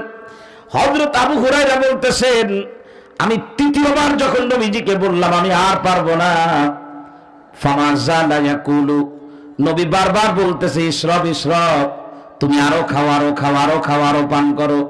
হযরত আবু হুরায়রা বলেন, আমি তখন নবীজিকে বললাম, ওয়াল্লাযী বাআসাকা বিল হক, হে নবী, যে আল্লাহ আপনাকে সত্য দিয়ে দুনিয়ায় পাঠাইছেন, আমি সে আল্লাহর কসম করে বলতেছি, মা আজিদু লাহু মাসলাকা, আমার পেটের ভিতরে এই দুধ ঢুকানোর মতো আর কোন রাস্তাঘাট ফাঁকা না। যা ছিল এর ভিতরে আর দেওয়া যাচ্ছে না, একদম ভরে গেছে ভিতর। আল্লাহ রাসূল সাল্লাল্লাহু আলাইহি ওয়াসাল্লাম বলতেছেন, এবার পেয়ালাটা আমাকে দাও। ফারিনি, আমারে দেখাও। তো বলে, পেয়ালার এরকম নিচে দুধ রয়ে গেছে, অতিরিক্ত এখনো আরো কিছু আছে। আমি নবীজির হাতে পেয়ালাটা দিয়ে দিলাম। তো বিশ্ব নবী, মানবতার মুক্তির দুধ, আখিরি নবী, রাহমাতুল লিল আলামিন, দুধ দেখে প্রথম আলহামদুলিল্লাহ বললেন। এরপরে নবী বিসমিল্লাহ বললেন। বলার পরে যে দুধটুকু পেয়ালার মধ্যে অবশিষ্ট ছিল, এই দুধটুকু বিশ্ব নবী জনাবে মুহাম্মদুর রাসূলুল্লাহ নিজে খেলেন। শেষ হয়ে গেল। রাওয়াহুল বুখারী। একে বলা হয় জীবন। এটাই হলো জীবন। এ জীবনের দাম কত, এ জীবনের চাহিদা কত। আর আজকে আমরা দৌড়াইতেছি, নামাজ নাই, রোজা নাই, আল্লাহ একরকম বলে, আমরা চলি আর এক রকম। আমাকে যেতে বলা হয় একদিকে, আমি যাই আর একদিকে। আমরা দুনিয়াতে শান্তি তালাশ করতেছি। খোদার কসম করে বলি, দৌড়াইতে দৌড়াইতে পৃথিবীর এক প্রান্ত থেকে আর এক প্রান্তে যাওয়া সম্ভব হবে, কিন্তু আল্লাহর পক্ষ থেকে আল্লাহ পাক যে শান্তি দিবেন, সেই শান্তি পাওয়া সম্ভব হবে না। ইবলিস সেজদা দেয় নাই, আল্লাহ পাক বলেছে তুমি বের হও। ইবলিস বলে, আমাকে সুযোগ দেওয়া হোক কিয়ামত পর্যন্ত। বলে, সুযোগ দিয়ে তুমি কি করবা? কি করবা তুমি সুযোগ দিয়ে? কোরআনে কারীমের আয়াতের মধ্যে আসছে, ইবলিস বলে, আমাকে সুযোগ দেওয়া হোক। ফাবিমা আগুয়াইতানি লা আকুদান্না লাহুম সিরাতাকাল মুস্তাকিম। বলে, সঠিক রাস্তা যেগুলো আছে ওইগুলোর মধ্যে আমি বসে থাকবো। মসজিদে যাওয়ার রাস্তার মধ্যে আমারে পাওয়া যাবে, হজে যাওয়ার রাস্তার মধ্যে আমি বসে থাকবো, হিজরত করবে ইসলামের জন্য রাস্তার মধ্যে আমি বসে থাকবো। ভালো রাস্তা তোমার যতগুলো আছে, যে রাস্তা দিয়ে বান্দা জান্নাতে যাবে, ওই প্রত্যেকটা রাস্তার মধ্যে আমি ইবলিস বসে থাকবো।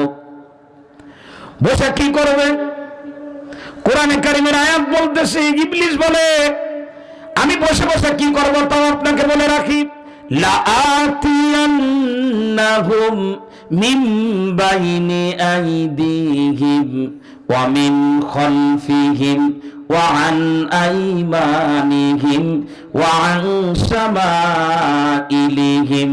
বলে, সামনের দিক থেকে, পিছনের দিক থেকে, ডান দিক থেকে আর বাম দিক থেকে, চার দিক থেকে একসঙ্গে আমি আদম সন্তানদেরকে ধোঁকা দেব এবং তাদের জান্নাতে যাওয়া প্রতিবন্ধকতা তৈরি করে তাদেরকে জান্নাতে যাইতে দেব না, বরং তাদেরকে জাহান্নামে নিয়ে যাব। কে বলে? জোরে বলেন। এ কেমন ধোঁকা দেয়? মুরব্বীরা জানি না কতটুকু বুঝবেন। যুবক তোমাদেরকে ক্লাস করানোর মতো বুঝাই। তাফসীরের কিতাবের মধ্যে আল্লাহু আকবার আছে। রাসূল কারীম সাল্লাল্লাহু আলাইহি ওয়াসাল্লাম বলেন, ইন্নাশ শাইতানা ক্বাআদা লি ইবনি আদম বিতুরুকিহি। একজন মানুষের জান্নাতে যাওয়ার যতগুলি রাস্তা আছে, প্রত্যেক রাস্তার ভিতরে শয়তান বসে। ফাক্বাআদা লাহু বিতরিকিল ইসলাম। প্রথমে কাফের বেঈমান যেন মুসলমান না হয়, ওই রাস্তার মধ্যে বসে, যাতে কাফেররা রাস্তা পার হয়ে ইসলামের মধ্যে আসতে না পারে। কোন অমুসলিম যেন মুসলমান না হয়, এর জন্য ইসলাম নামক রাস্তার মধ্যে বসে যায়। কোন জায়গায় বসে? এ কাফেররা কি বলে ধোঁকা দেয় জানেন? শোনেন, আমার দিকে লক্ষ্য করেন। নবী আমার বলেন, তাফসীরের কিতাবের মধ্যে হাদিস আসছে, কাফেরদেরকে শয়তান কি বলে ধোঁকা দেয়? কাফেরদেরকে বলে, যদি কেউ মুসলমান হতে চায়, তারে বলে আতুসলিমু ওয়া তাজারু দীনাকা ওয়া দীনা আবাইকা। আপনি কি ইসলাম ধর্ম গ্রহণ করে নিজের ধর্ম, যে ধর্মে আপনি আসেন, আর আপনার বাপ দাদার ধর্ম কি আপনি ছেড়ে দিতে চান নাকি? মানুষ বলবে কি? কি বলবে মানুষ? আপনি যদি নিজের বাপ দাদার ধর্ম ছেড়ে দিয়ে অন্য ধর্মে যান, কাদেরকে বোঝায় জোরে বলে? কথা বলে, এটা হলো কাফেরদেরকে বোঝায় এইভাবে। আরে তো আপনার একটা ধর্ম আছে। যেমন বর্তমান জামানায় ধোঁকা দেওয়া হয়, শয়তান ধোঁকা দিতেছে কি বলে? বলে আল্লাহ এবং অন্য যা যা আছে সবই সমান। এক ধর্ম থেকে আর এক ধর্ম পাল্টানোর দরকার কি? ইসলাম যেমন একটা ধর্ম, অন্যটাও তো একটা ধর্ম। কিন্তু ইসলাম ধর্মের ঘোষণা কোরআন শরীফের মধ্যে আসছে, ওয়ামান ইয়াবতাগি গায়রাল ইসলামি দীনান ফালান ইউকবালা মিন। ইসলাম ছাড়া ভিন্ন কোন ধর্মকে কেউ যদি নিজের ধর্ম বানায়, আল্লাহ রাব্বুল আলামিন বলেন আল্লাহর কাছে তার কোনো গ্রহণযোগ্যতা নাই। এটা হলো কাফেরদেরকে ধোঁকা দেয়। যুবক বন্ধুরা আমার দিকে লক্ষ্য করো, বিশ্ব নবী বলেন, কিন্তু এই ধোঁকায় যদি কোনো কাফের কান না দেয়, ইবলিসের মতো বলে যাবে আমি যখন ইসলাম ধর্মটা সত্য এটা যখন আমি বুঝতে পারবো, আমার সামনে যখন এটা স্পষ্ট হয়ে যাবে, ইবলিসের চক্রান্ত আমারে ফেরাইতে পারবে না। বলে ইসলাম ধর্মের মধ্যে প্রবেশ করে গেল। আল্লাহর রাসূল বলেন, ইবলিসের ধোঁকাকে পিছনে ফেলে কোনো ব্যক্তি যদি ইসলামের দিকে অগ্রসর হয়ে যায়, আমি আল্লাহ পাক তার জিন্দেগির গুনাহ মাফ করে তার জান্নাতে দিয়ে দেব। এজন্য এই দুনিয়াতে আমার দিকে খেয়াল করেন, ইবলিস তো চেষ্টা কম করে না। কিন্তু এই দুনিয়াতে প্রতিদিন, প্রতি রাতে, প্রতি মাসে, প্রতি সপ্তাহে, প্রতি বছর লক্ষ লক্ষ মুসলিম আলহামদুলিল্লাহ ইসলাম ধর্ম গ্রহণ করতেছে। খ্রিস্টানরা মুসলমান হয়ে গির্জাগুলিকে তারা মসজিদ বানাইতেছে। ইবলিস ঠেকাইতে পারে নাই, ইবলিস ব্যর্থ হয়ে যাচ্ছে। তাই ইবলিস এখন উঠে পড়ে লেগে গেছে। ইসলাম ধর্ম সম্পর্কে পুরো দুনিয়ার মানুষকে যদি খারাপ ধারণা দেওয়া যায়, তাহলে কেউ আর ইসলাম ধর্ম গ্রহণ করবে না। কিন্তু যারা অন্য ধর্মে যারা ধার্মিক, ইহুদিদের মধ্যে যারা ধার্মিক, খ্রিস্টানদের মধ্যে যারা তাদের ধর্মের ব্যাপারে যারা ধার্মিক, ওরা যখন ওদের ধর্মগ্রন্থ পড়ে, ওদের ধর্মগ্রন্থের ভিতরে লেখা আছে আখেরি নবী জনাবে মুহাম্মদুর রাসূলুল্লাহ একজন আসবেন। সেই মুহাম্মদ যখন দুনিয়াতে আগমন করবেন, তাকে যখন নবুয়তি দান করা হবে, তখন এই ধর্মগ্রন্থ ব্যান্ড হয়ে যাবে, এটা আর চলবে না। এটা ওদেরই ধর্মগ্রন্থে লেখা আছে। এজন্য কোন কাফের বেঈমানকে অস্ত্র দিয়ে মুসলমান লাগানো লাগে না, ওরা এমনিতেই নিজের থেকে মুসলমান হয়ে যাচ্ছে। মুসলমান আমার দিকে লক্ষ্য করেন, বিশ্ব নবী বলেন ওয়াকাদ লাহু বিতরিকিল হিজরা, ইসলামের জন্য নিজের ঘর থেকে বের হবে, ইসলামের জন্য হিজরত করবে। ইসলামের শুরু যুগে হিজরতের প্রয়োজন ছিল। আল্লাহর নবী বলেন যখনই কেউ হিজরত করার জন্য নিজের ঘর থেকে বের হবে, তার রাস্তার মধ্যে শয়তান বসে যায়। বসে যাওয়ার পরে শয়তান বলে আতুহাজিরু ওয়াতাদাউ আরদাকা ওয়াস সামাআকা, তুমি কি হিজরত করে তুমি যে জমিনে থাকো সেই জমিন ছেড়ে দিতে চাও? তোমার একটা আসমান আছে, তুমি কি তোমার আসমান ছেড়ে দিতে চাও? তুমি যদি নিজের জমিন আর আসমান এগুলি ছেড়ে দিয়ে যদি অন্য জায়গায় হিজরত করো, যাদের কাছে যাবা ওই জায়গায় যে তুমি তো ঘোড়ার মতো থাকবা। ঘোড়ার গলার ভিতরে যেমন রশি দেয়, সে একটা নির্ধারিত নির্দিষ্ট জায়গার মধ্যে ঘোরে, এর বাহিরে যাইতে পারে না। তুমি তোমার দেশ ছেড়ে যখন মালয়েশিয়াতে যাবা, তুমি তো নির্দিষ্ট গণ্ডির ভিতরে আটকায় যাবা, ওখান থেকে আর বের হইতে পারবা না। কি বুঝ হিজরত করলে তাদেরকে দেয়? আজকের তো হিজরতের প্রয়োজন হয় না, আজকের আমাদেরকে বুঝতে হয় এর নামাজের তো একটা সময় আছে। তুমি যদি এখনই হজ করো, এখনই যদি নামাজ শুরু করে দাও, তোমার চলার গণ্ডি কিন্তু সীমিত হয়ে যাবে। তুমি গাছ স্কুলের গেটে আর যাইতে পারবা না, বিড়ি সিগারেট আর খাইতে পারবা না, বন্ধুদের সঙ্গে আড্ডা দিতে পারবা না, কোনো মেয়ে যদি তোমার মোবাইল করে কথা বলতে পারবা না। তুমি যদি এখনই নামাজ শুরু করে দাও, তোমার জীবনটা তো একটা সীমাবদ্ধ একটা গণ্ডির মধ্যে আটকায় যাবে। তুমি তো ইচ্ছা করলে যে কোনো কাজ করতে পারবা না, সুদে ব্যাংকে টাকা রাখতে পারবা না, এনজিওতে টাকা রাখতে পারবা না, তোমার বিবিকে মোটর সাইকেলের পিছনে নিয়ে ঘুরতে পারবা না। এই ভয় আমাদেরকে দেখায়। ভয় দেখানোর কারণে এই জামানার মধ্যে বহু যুবক এমন আছে, আল্লাহু আকবার, যার উপরে হজ ফরজ কিন্তু হজ করে না। যদি জিজ্ঞাসা করা হয় তুমি হজ করো না কেন, বলে হুজুর হজ কি করলেই হবে? হজ করে তো হজ ধরে রাখতে হবে। আমি একজন ঠিকাদার মানুষ, নিয়াত করছি হজ যেদিন করব তারপরের থেকে আর ঠিকাদারি করব না। তার মানে আমি চুরি ডাকাতি যা করা সব করে নি, করে যখন আমার একদম পেট ভরে যাবে আমি তখন যাব হজে। হজের থেকে এসে মাথায় রুমাল দিয়ে ঘুরে বেড়াবো, আর কোনোদিন ঠিকাদারি করব না। এটা হলো শয়তানের ধোঁকা। কার ধোঁকা জোরে বলেন, আরো জোরে বলেন। এ যুবক বন্ধুরা আমার দিকে লক্ষ্য করেন, আজকের থেকে শুরু করে দেন, এশার নামাজ পড়ে রাত্রে ঘুমাবেন, ফজরের নামাজ পড়বেন। আমি খোদার কসম করে বলি, আপনার ভিতরে যদি গুনার প্রতি কোনো চাহিদা থেকে থাকে, আপনার জীবনে যদি কোনো গুনাহ হয়ে থাকে, জিন্দেগির গুনাহ মাফ হবে, সামনের জীবন গুনাহমুক্ত থাকার রাস্তা আপনার জন্য খুলে দেওয়া হবে। এই চিন্তা কোনোদিন করবেন না যে গুনাহ ছেড়ে তারপর ইবাদত করব, বরং আপনি এই চিন্তা করেন যে ইবাদতের ভিতর দিয়ে আমি গুনাহ থেকে দূরে থাকব। বুঝাইতে পারি নাই মনে হয়। একটা সহিহ হাদিস আল্লাহর রাসূল সাল্লাল্লাহু আলাইহি ওয়াসাল্লামের কাছে এক যুবক আসছে, এসে বলতেছেন, ইয়া রাসূলুল্লাহ, আমি একটা অন্যায় করেছি, আপনি আমাকে শাস্তি দেন। আল্লাহর নবী বলেন, তোমার কি অন্যায় তুমি বলো। বলে, আমি একজন মহিলাকে চুমা দিয়েছি, একজন মহিলাকে আমার ঠোঁট দিয়ে স্পর্শ করেছি, আমি একজন মহিলাকে কিস দিয়েছি, চুমা দিয়েছি অবৈধভাবে, আপনি আমার শাস্তি দেন। কথা বুঝে আসছে? আল্লাহ রাসূল সাল্লাল্লাহু আলাইহি ওয়াসাল্লাম কোনো উত্তর দেন নাই। নবীজি নামাজের সময় হয়েছে, নামাজে দাঁড়ায় গেছে। যুবক চিন্তা করলো, নবীজি দাঁড়ায় গেছেন নামাজে, তো আমি কি করব? আল্লাহ রাসূলের পিছনে যুবকও নামাজে দাঁড়ায় গেছে। বিশ্ব নবী নামাজ শেষ করলেন। নামাজ শেষ করার পর যুবক বলতেছেন, ইয়া রাসূলুল্লাহ, আমারে আপনি শাস্তি দেন। আল্লাহর রাসূল সাল্লাল্লাহু আলাইহি ওয়াসাল্লাম যুবকরে বলেন, ও যুবক, তুমি আমার সাথে নামাজ পড়ছো? বলে, হ্যাঁ আমি নামাজ পড়ছি। বলে, তুমি নামাজ পড়ার কারণে আল্লাহ পাক তোমার গুনাহ মাফ করে দিয়েছে।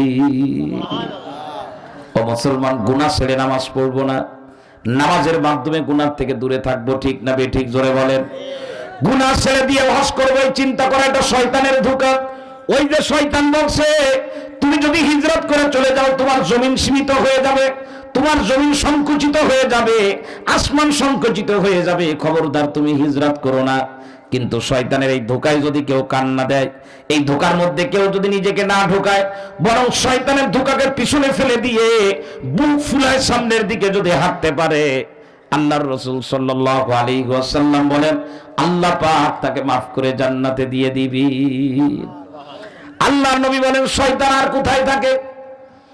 হাদিসের ভিতরে আসছে, সুম্মা কাদালাহু বিতরিকিল জিহাদ।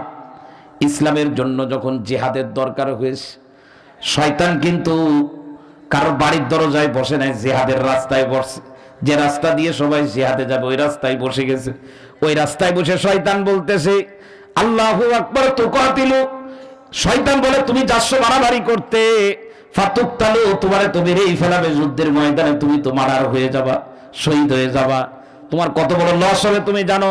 তুমি যখন শহীদ হয়ে যাবা, তোমার যে বিবি আছে ঘরের ভিতরে, ফাতুন কাহুল মারআতু, তোমার স্ত্রীকে অন্যর সাথে বিবাহ দেওয়া হবে। ওয়ায়ুকসাবুল মাল, তোমার যে সম্পদ আছে সেই সম্পদ ভাগ করে মানুষের মধ্যে দিয়ে দেওয়া হবে। তুমি এই ভুল কেন করতেছো? তোমার তো একজন বিবি আছে, তোমার সম্পদ আছে, তুমি বাড়ি থাকো। বলে, এইরকম ধোঁকায় আমরা কান দেব না। শয়তান তো ধোঁকা দেবে, কিন্তু ধোঁকায় আমরা কান দেব না। যদি কখনো ধোঁকার মধ্যে পড়ে যাই, তওবা করতে দেরি করব না, সঙ্গে সঙ্গে তওবা করে নেব। এ মুসলমান বলে, সব ধোঁকা পিছনে ফেলে দিয়ে জিহাদে চলে গেছে। আল্লাহর রাসূল সাল্লাল্লাহু আলাইহি ওয়াসাল্লাম বলেন, ওই ব্যক্তি যদি যুদ্ধের ময়দানে যে শহীদ নাও হয়, ও যদি ঘরের বিছানার মধ্যেও মারা যায়, আল্লাহ পাক কিয়ামতের ময়দানে তাকে শহীদের মর্যাদা দান করে দিবি। এজন্য আপনাদের পায়ের ভিতরে হাত রেখে বলি, শয়তান কিন্তু চতুর্দিক থেকে ধোঁকা দেবে, সামনের থেকে, পিছনের থেকে, ডান দিক থেকে। শয়তানের ধোঁকার কোনো শেষ নাই। এই জামানার ভিতরে কত ভাবে যে মানুষকে জাহান্নামের রাস্তায় নেওয়ার জন্য চেষ্টা চালানো হচ্ছে। আমি আপনাদের পায়ের ভিতরে হাত রেখে বলি, কাজ হলো দুইটা। কাজ হলো দুইটা। এক নম্বরে নিজেকে সতর্ক করা, আমি কোনো ধোঁকার মধ্যে পড়বো না।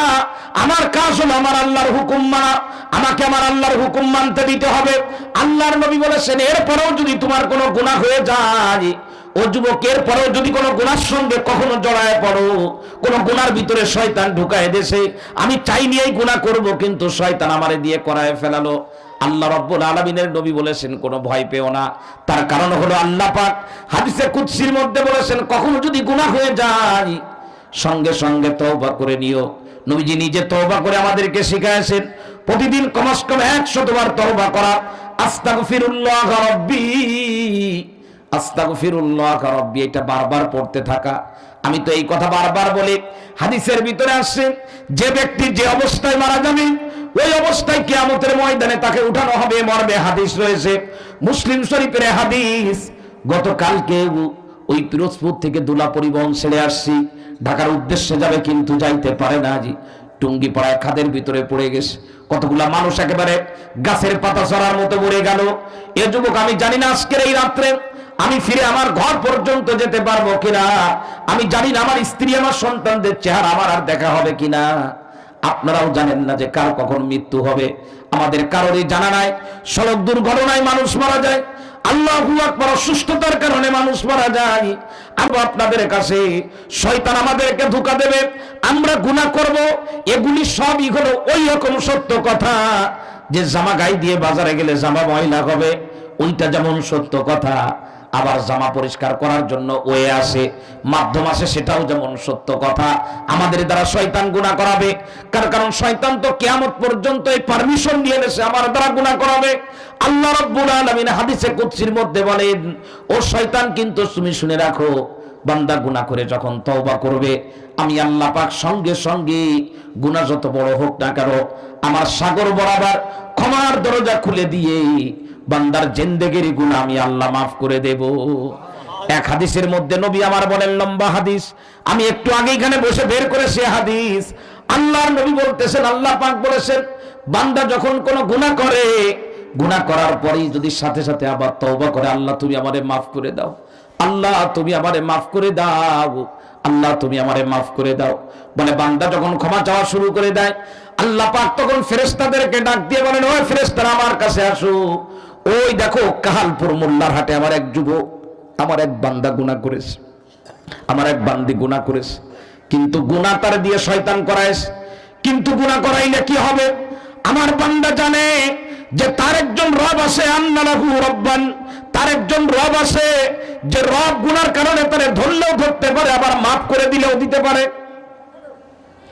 ফেরেশতাদেরকে বলে, ও ফেরেশতারা শুনে রাখো, আমার বান্দা গুনাহ করেছে, কিন্তু বান্দা জানে যে তার রব ক্ষমা করতে পারে, আবার ধরলেও ধরতে পারে, দুইটা ক্ষমতাই তার রবের আছে। আল্লাহু আকবার। আমার বান্দা বড় আশা নিয়ে আমার কাছে মাফ চাইতেছে, আর কোনোদিন গুনাহ করবে না, বলে আল্লাহ তুমি আমারে মাফ করে দাও, আল্লাহ তুমি আমারে মাফ করে দাও, আল্লাহ তুমি আমারে মাফ করে দাও। বলে আমার বান্দা মাফ চাইতেছে, ফেরেশতারা তোমরা সাক্ষী থাকো, আমি তোমাদেরকে সাক্ষী রাখলাম, আমার বান্দাকে আমি আল্লাহ পাক এখনই মাফ করে দিলাম। আল্লাহু আকবার। ফাআদা ফায়াজনিবু, বলে এরপরে ফিরে গেছি, যাওয়ার পরে আবার গুনাহ করছে, একটু পরে যে আবার গুনাহ করছে, আবার গুনাহ করার পরে আবার তওবা করে, আর বলে আল্লাহ আবার গুনাহ হয়ে গেছে, আল্লাহ তুমি আমারে মাফ করে দাও, আল্লাহ তুমি আমারে মাফ করে দাও। গুনাহ থেকে ক্ষমা চাওয়া, মানুষ কমে গেছে, ক্ষমা চায় না, কেউ কেউ ক্ষমা চায় না। হাদিসের ভিতরে আসছে সকাল আর বিকাল সাইয়্যিদুল ইস্তিগফারের কথা আসছে। আল্লাহুম্মা আনতা রাব্বি লা ইলাহা ইল্লা আনতা, এই দোয়া যদি কেউ পড়ে, আল্লাহুম্মা আনতা রাব্বি লা ইলাহা ইল্লা আনতা আস্তাগফিরুকা ওয়া আতুবু ইলাইক, এই লম্বা দোয়া যদি কেউ পড়ে সকাল আর বিকাল, আল্লাহর রাসূল সাল্লাল্লাহু আলাইহি ওয়াসাল্লাম বলেছেন, সন্ধ্যা থেকে নিয়ে সকাল পর্যন্ত যত গুনাহ করবে, একবার দোয়া পড়ার সঙ্গে সঙ্গে সব গুনাহ মাফ হয়ে যাবে। বুখারী শরীফের হাদিসের মধ্যে আছে, গুনাহ থেকে মাফ চাওয়া এটা কেমন যেন আমাদের কাছে এখন আজনবী হয়ে গেছে, অপরিচিত হয়ে গেছে, কান্নাকাটি করার মতো কোনো লোক দেখা যায় না। বান্দা আবার যখন কান্নাকাটি করে, আল্লাহ পাক ফেরেশতাদেরকে ডাক দিয়ে বলে, ফেরেশতারা ওই যে একটু আগে আমার বান্দারে মাফ করলাম, আমার বান্দা আবার গুনাহ করছে, আবার মাফ চাই। সে জানে যে তার রবের কাছে মাফ চাইলে আবার রব মাফ করে দিতে পারে, আবার ধরতেও পারে। আল্লাহু আকবার। ও ফেরেশতারা তোমরা শুনে রাখো, আমি আমার বান্দারে আবার মাফ করে দিলাম, আবার মাফ করে দিলাম। কি পরিমাণে মাফ করতেছেন! বলে আল্লাহ পাক আমাকে জান্নাতে দিতে চান, আমাকে জাহান্নামে দিতে চান না। যুবক বন্ধুরা, আমি আপনাদেরকে কেমনে বুঝাবো এই কথাগুলি? শয়তানের ধোঁকায় পড়ে আর কত দূর আমরা যাব? এত দূর চলে গেছি যেখান থেকে আর মনে হয় গন্তব্যে ফিরে আসা আমাদের কোনোদিন সম্ভব হবে না। আল্লাহ রাসূল সাল্লাল্লাহু আলাইহি ওয়াসাল্লামের কাছে একবার বেশ একটা বন্দীদেরকে আনা হলো। যুদ্ধের ময়দান থেকে কিছু কাফেরদেরকে ধরে আনা হয়েছে। ওই কাফেরদের মধ্যে একজন মহিলা আছে, আমার দিকে খেয়াল করে। ওই মহিলাকে আল্লাহ রাসূল সাল্লাল্লাহু আলাইহি ওয়াসাল্লাম বন্দীদের সামনে যখন গেলেন, সাহাবায়ে কেরাম নবীজির সঙ্গে আছেন, বন্দীরা সব এক জায়গার মধ্যে আটকানো, কিন্তু যাদেরকে যুদ্ধের ময়দান থেকে ধরা হয়েছে ওদের মধ্যে যে মহিলাকেও ধরা হয়েছে, ওই এক মহিলা ওই যুদ্ধের মধ্যে থেকে আটক হওয়া মানুষগুলির মধ্যে দৌড়াইতেছে, একবার এদিকে যায় আর একবার আর একদিকে যায়। আল্লাহর রাসূল সাল্লাল্লাহু আলাইহি ওয়াসাল্লাম বন্দী মহিলার দৌড় দেখতেছে, কিভাবে দৌড়ায়, একবার এইদিকে আর একবার ওইদিকে যায়। দৌড়াইতে দৌড়াইতে এই মহিলা ছোট্ট একটা বাচ্চা পেয়ে গেছে। আল্লাহু আকবার। বাচ্চাটাকে কোলের ভিতরে ল্যাপটায় ধরলো, ধরার পরে নিজের স্তনটা তার মুখের ভিতরে দিয়ে দুধ খাওয়াইতেছে আদর করে করে।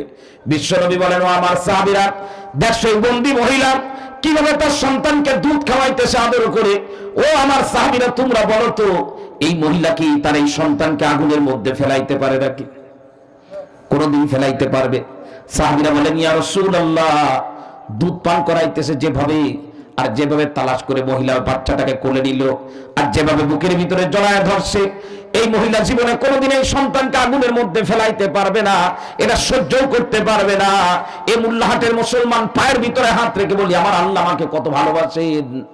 নবী আমার বলেন, ও আমার সাহাবীরা, তোমরা শুনে রাখো, এই সন্তানের প্রতি ওই মহিলার যত ভালোবাসা, এই সন্তানকে ওই মহিলা যত ভালোবাসে, এর থেকেও বেশি আল্লাহ পাক প্রত্যেকটা বান্দাকে ভালোবাসে, তাকে আগুনে দিতে চায় না। বান্দা আবার গুনাহ করেছে, আবার আল্লাহ মাফ করে দেন। তৃতীয়বার বান্দা আবার ফিরে যায়, যে আবার ফয়েজ নেব, আবার গুনাহ করলো, গুনাহ করে আবার মাফ চাইতেছে, আল্লাহ তুমি আমারে মাফ করে দাও।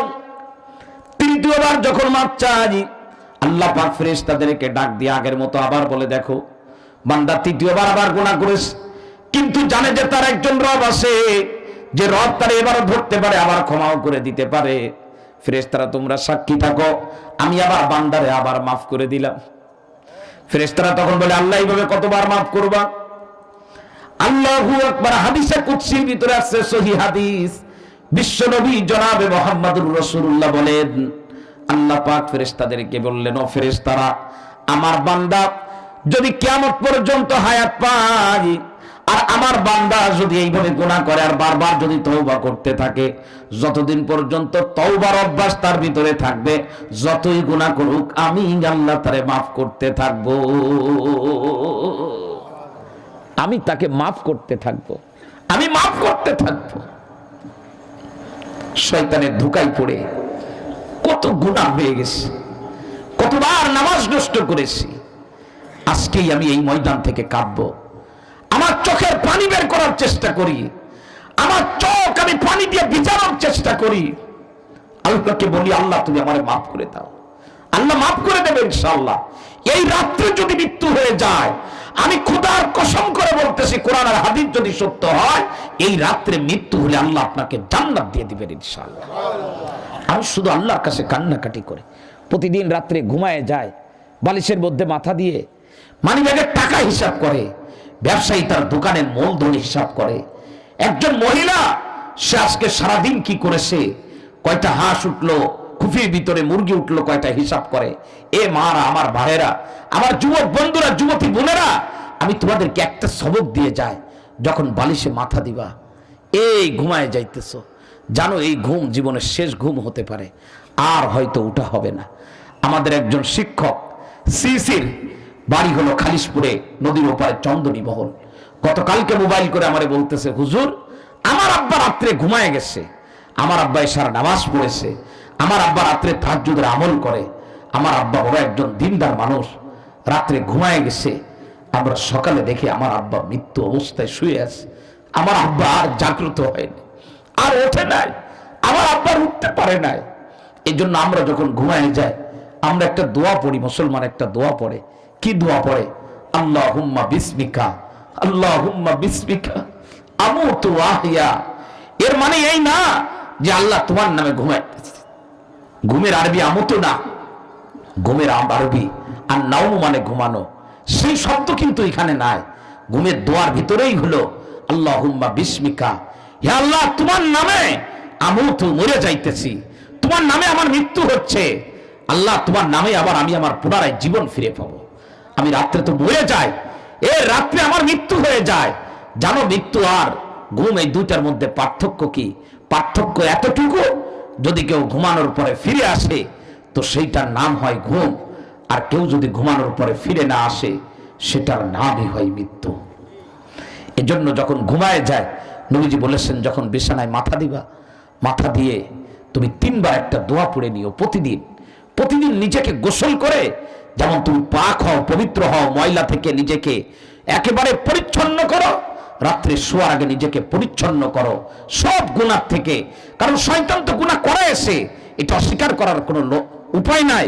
তুমি নিজেকে পাক করো, মেডিসিন লাগাও। কি মেডিসিন লাগাবা?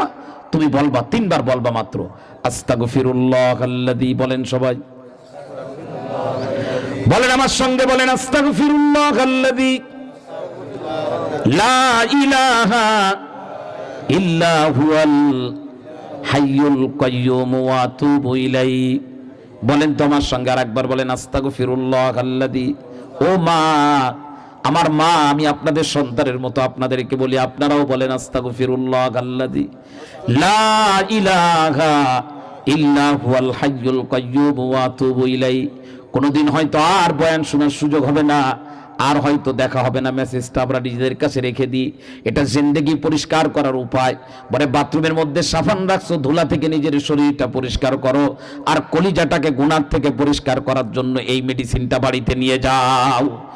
ঘুমানোর সময় তুমি 3 বার বলবা এই দোয়া, আস্তাগফিরুল্লাহ আল্লাযী। আমি আবারও বলি, আস্তাগফিরুল্লাহ আল্লাযী লা ইলাহা ইল্লা হুয়াল হাইয়ুল কাইয়্যুম ওয়া আতুবু ইলাইহি। 3 মাররাত, 3 বার পড়ো। আল্লাহর নবী বলেছেন 3 বার পড়ে যদি তুমি ঘুমাইতে পারো, 3 বার এই দোয়া পড়ার সঙ্গে সঙ্গে নবী আমার বলেন, তোমার ওই দিনে যত গুনাহ হয়েছে সকাল থেকে নিয়ে সব গুনাহ আল্লাহ পাক মুহূর্তের মধ্যে মাফ করে দিবি। ও মুসলমান, একজন সাহাবী দাঁড়ায় গেছে। কষ্ট হচ্ছে না তো আপনাদের? একজন সাহাবী দাঁড়ায় গেছে, দাঁড়ায় বলতেছেন, ইয়া রাসূলুল্লাহ, গুনার পরিমাণ যদি বেশি হয় তাহলে কি 3 বারে হবে নাকি আরো বেশি পড়তে হবে? বিশ্ব নবী বলেন, কত বেশি? সাহাবী বলেন, ইয়া রাসূলুল্লাহ, বৃক্ষের পাতা বরাবর যদি হয়, গাছে যে পাতা আছে এই পাতা তো কোনোদিন গুনে শেষ করা যাবে না। বলেন বৃক্ষের পাতা বরাবর যদি আমার গুনাহ হয়ে যায় তাহলে কি বেশি পড়া লাগবে না 3 বার পড়লে হবে? বিশ্ব নবী বলেন, 3 বার পড়বা, 3 বার পড়লে জিন্দেগির গুনাহ মাফ হয়ে যাবে। আর একজন সাহাবী বলেন, যদি গুনাহ আরো বেশি হয়?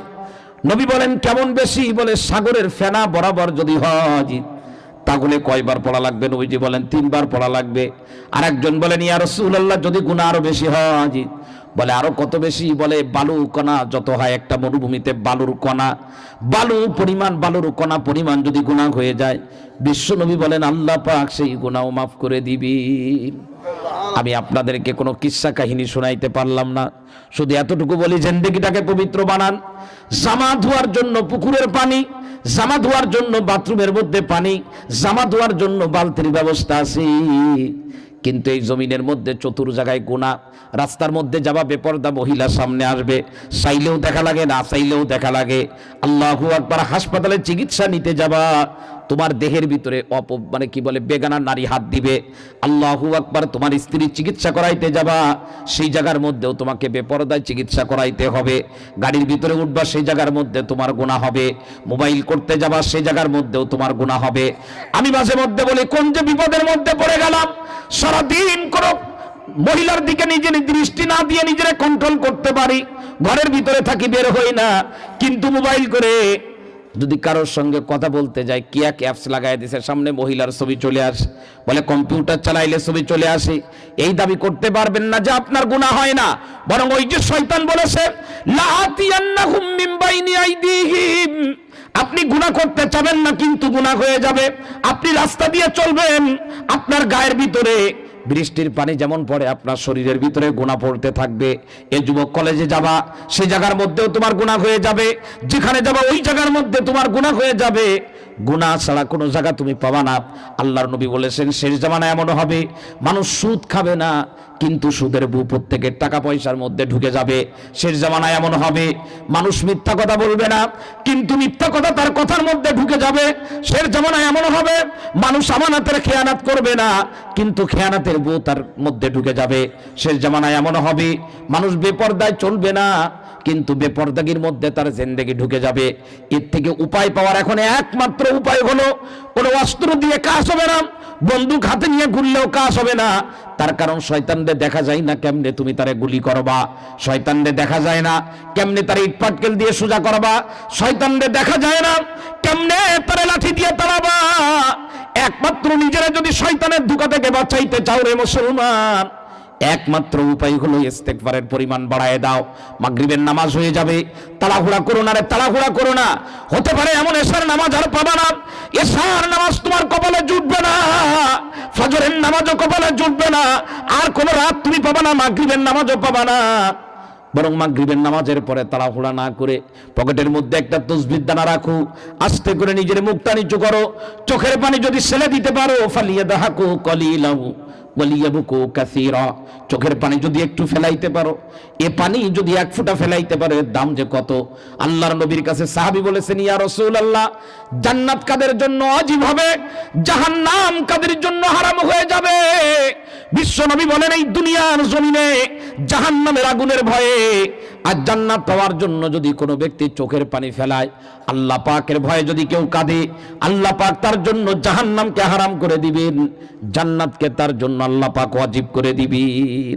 মাগরিবের নামাজের পরে তাড়াহুড়া করো না। জীবনে বহু তাড়াহুড়া করছি, চায়ের দোকানে সময় কাটাও, গাড়ির ভিতরে সময় কাটাও, বাজারের ভিতরে ঘন্টার পর ঘন্টা সময় দাও রে মুসলমান।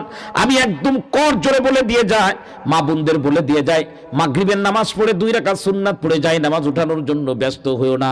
সম্ভব হইলে 6 রাকাত আওয়াবিন পড়ো, তাও যদি সম্ভব নাও হয় হাতের কর গুনে গুনে 100 বার বলো আস্তাগফিরুল্লাহ আস্তাগফিরুল্লাহ আস্তাগফিরুল্লাহ আস্তাগফিরুল্লাহ আস্তাগফিরুল্লাহ আস্তাগফিরুল্লাহ। 100 বার ইস্তেগফার করো। এ রাত যদি হয় শেষ রাত, কিয়ামতের ময়দানে আল্লাহ পাক নিষ্পাপ মানুষের কাতারে তোমাকে জান্নাতে দিয়ে দিবি, নিষ্পাপ মানুষের কাতারে। এর থেকে চাওয়া পাওয়ার আর কোনো কিছু নাই, কোনো কিছু নাই। ইস্তেগফার করতে চাইলেও তখন কিন্তু আর সুযোগ হবে না। সুযোগ এখনই গ্রহণ করো। যদি নিজের মন না চায়, এ অঞ্চলে বহু আল্লাহর ওলি আছেন, বড় বড় উলামায়ে কিরাম আছেন, গহরডাঙ্গা মাদ্রাসা আছে, চলে যাও একজন আলেমের কাছে চলে যাও। আল্লাহর নবীর কাছে এক মহিলা আসছে, কত বড় অপরাধী মহিলা। মহিলা এসে বলতেছেন ইয়া রাসূলুল্লাহ, আমি জিনা করেছি, আমি ব্যভিচারে লিপ্ত হয়েছি, এই যে আমার পেটের ভিতরে ব্যভিচারে লিপ্ত হয়েছিলাম, সন্তান চলে আসছে পেটের ভিতরে। আল্লাহর রাসূল মহিলাকে কি বলছে জানো? আল্লাহ আল্লাহ, এত বড় অপরাধ করে আসছে। নবীজি মহিলার পরিবারের লোকজনকে ডাকছে, ডাক দিয়ে বলতে চাই তোমরা এদিকে আসো, তোমাদের গোত্রের এই মহিলা জোহাইনা গোত্র, কি নাম? ইমরাতুম মিন জোহাইনা, জোহাইনা গোত্রের একজন মহিলা।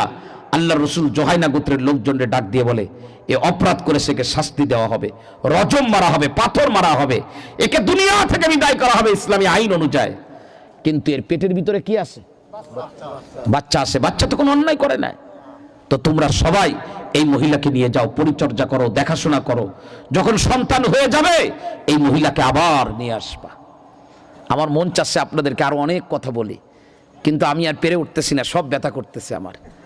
এখন ওই মহিলাকে নিয়ে গেল, পরিচর্যা করলো।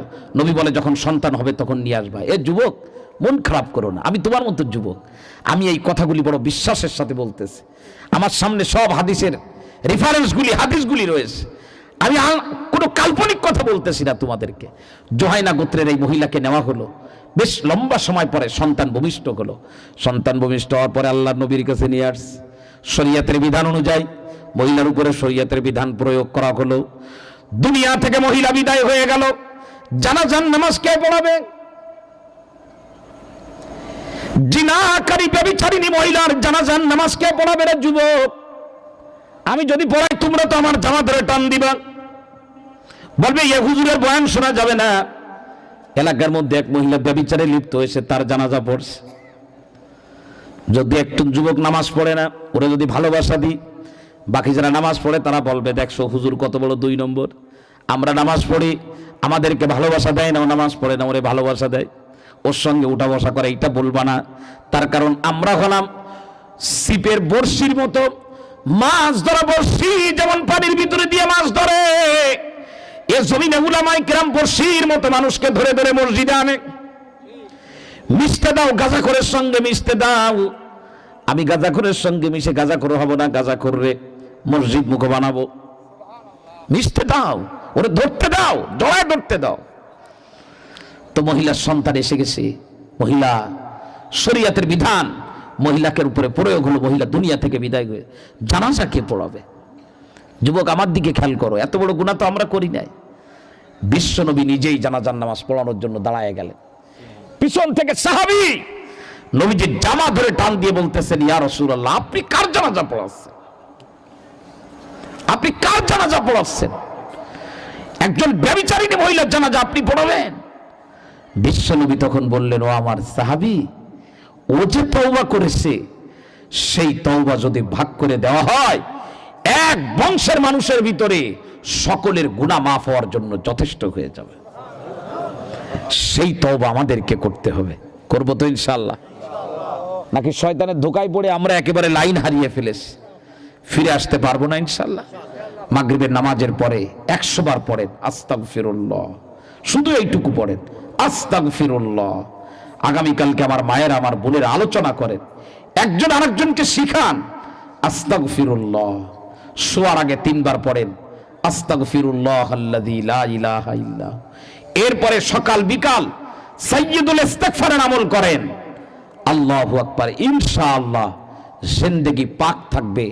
একটা জামা পানিতে দিয়ে উঠাইলে যেমন ময়লা ঝরে যায়, বান্দা গুনাহ করার পরে জবান থেকে যখন ইস্তিগফার বের করতে থাকে ইখলাসের সঙ্গে, তার রূহ, তার ভিতরটা সমস্ত গুনাহ থেকে আল্লাহ তাআলা ধুয়ে পবিত্র করে দেন।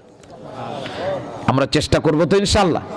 তবে শয়তানের ধোঁকা থেকে আমরা যদি মনে করি একদম নিজেকে সেফ সাইডে রাখবো, এটা সম্ভব হবে? কোনোভাবেই হবে না সম্ভব। তার কারণ ওই যে একটা হাদিস আমি শুরুতে বলেছি, খেয়াল করেছেন কিনা? নবীজি বলেছেন, তোমরা যদি কোনো গুনাহ মোটেই না করো, তাহলে আল্লাহ পাক তোমাদেরকে তুলে নিবেন, নতুন করে মানুষ আনবেন যারা গুনাহ করবে আবার ইস্তেগফার করবে, আর আল্লাহ পাক তাদেরকে মাফ করবেন। প্রাণ প্রিয় মুসলমান ভাইরা, সুতরাং গুনাহ এটা কোনো আশ্চর্যের ব্যাপার না। গুনাহ করে ওইটার উপরে বহাল থাকা, এটা হলো আশ্চর্যের ব্যাপার। যে আমি গুনাহ টেনে নিয়ে বেড়াইতেছি, আমার জামায় ময়লা লাগছে, এটা আশ্চর্যের না। কিন্তু আমি জামা ময়লা নিয়ে বিভিন্ন জায়গায় ওয়াজে যাইতেছি, এটা লোকজন দেখলে আশ্চর্য বোধ করবে। ঠিক না বেঠিক জোরে বলেন? এই জন্য আপনারা গুনাহ থেকে তো ভাই উঠবেন না। কে ভাই একটু বসেন, মেহরবানি করে, এখনই দোয়া হবে, এখনই দোয়া হবে বাবা, এখনই দোয়া করবো ইনশাআল্লাহ।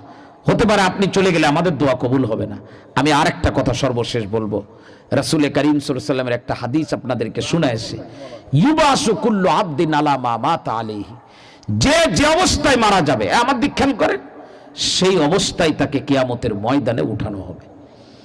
যে যে অবস্থায় মারা যাবে, আমি যদি এই অবস্থায় মারা যাই যে আমি ইস্তেগফার করে নিজের পাক বানাইছি, কিয়ামতের ময়দানে বহু বড় বড় আল্লাহর ওলিরা যে অবস্থায় না উঠবে, আল্লাহ পাক আমাকে সদ্য ভূমিষ্ঠ বাচ্চার মতো একদম নিষ্পাপ আল্লাহ তাআলা উঠাবে। সুতরাং আমাকে তওবা করতে কেউ নিষেধ করতে পারবে না। আমি গাড়িতে, বাড়িতে, অফিস আদালতে, বাজারে ঘাটে, সব জায়গায় আমার ইস্তেগফারের দরজা খোলা রাখবো। আস্তাগফিরুল্লাহ রাব্বি মিন কুল্লি যামবি ওয়া আতুবু ইলাইক। কেউ যদি বারবার বারবার ইস্তেগফার করে, তো ইনশাআল্লাহ একটা সময় এমন এসে যাবে যে শয়তানও ওই ব্যক্তিকে দিয়ে আর গুনাহ করাবে না। শয়তান বলবে যে এরে দিয়ে গুনাহ করাইলে বরং আমার আরো লস হয়ে যায়। আমি গুনাহ করাই, সে কেঁদে কান্নাকাটি করে সেটা আবার নেকি বানায় নেয়। সুতরাং এরে দিয়ে গুনাহ করায় লাভ নাই, বরং এ যে জায়গায় আছে সেই জায়গায় এরে রেখে দিই। এ ব্যাপারে একটা ঘটনাও কিতাবের মধ্যে আছে। ঘটনাটা যদিও কোরআন হাদিসের ঘটনা না, একজন আল্লাহর ওলির জীবনের ঘটনা। তবে আমি কয়েকদিন আগে শামীম ভাই নাকি আমারে বলতেছে, আমাদের দেশের একজন বহুত বড় আলেম, উনি নাকি এই ঘটনাটা একজন সাহাবীর থেকে বর্ণনা করেছেন, সাহাবীর জীবনের ঘটনা এটা। তো এটা তো হতে পারে, যে হোক না কেন ঘটনার মধ্যে শিক্ষণীয় আছে। আল্লাহু আকবার। সেটা হলো যে এক আল্লাহর বান্দা, উনি প্রতি রাত্রে উঠে কান্নাকাটি করে, আল্লাহর কাছে দোয়া করে, তাহাজ্জুদের নামাজ পড়ে। তো শয়তান বহু চেষ্টা করে এই মানুষটাকে একদিন ঘুমের মধ্যে ডুবাইয়ে দিচ্ছে। ও ঘুমের মধ্যে হারায় গেছে। আজকের আর ফজরের নামাজের আগে উঠতে পারে নাই। ঘুমের মধ্যে এমন বিভোর ঘুমের মধ্যে মানে ডুবে গেছে, নিমগ্ন হয়ে গেছে ঘুমের ভিতরে। তাহাজ্জুদের সময় শেষ হয়ে গেছে, ফজরের আজান হয়ে গেছে। আল্লাহর বান্দা উঠছে, উঠে ফজরের নামাজ পড়ছে। নামাজ পড়ে খুব কান্নাকাটি করতেছে, আল্লাহ প্রতিদিন তাহাজ্জুদের নামাজ পড়ে আজকে পড়তে পারলাম না।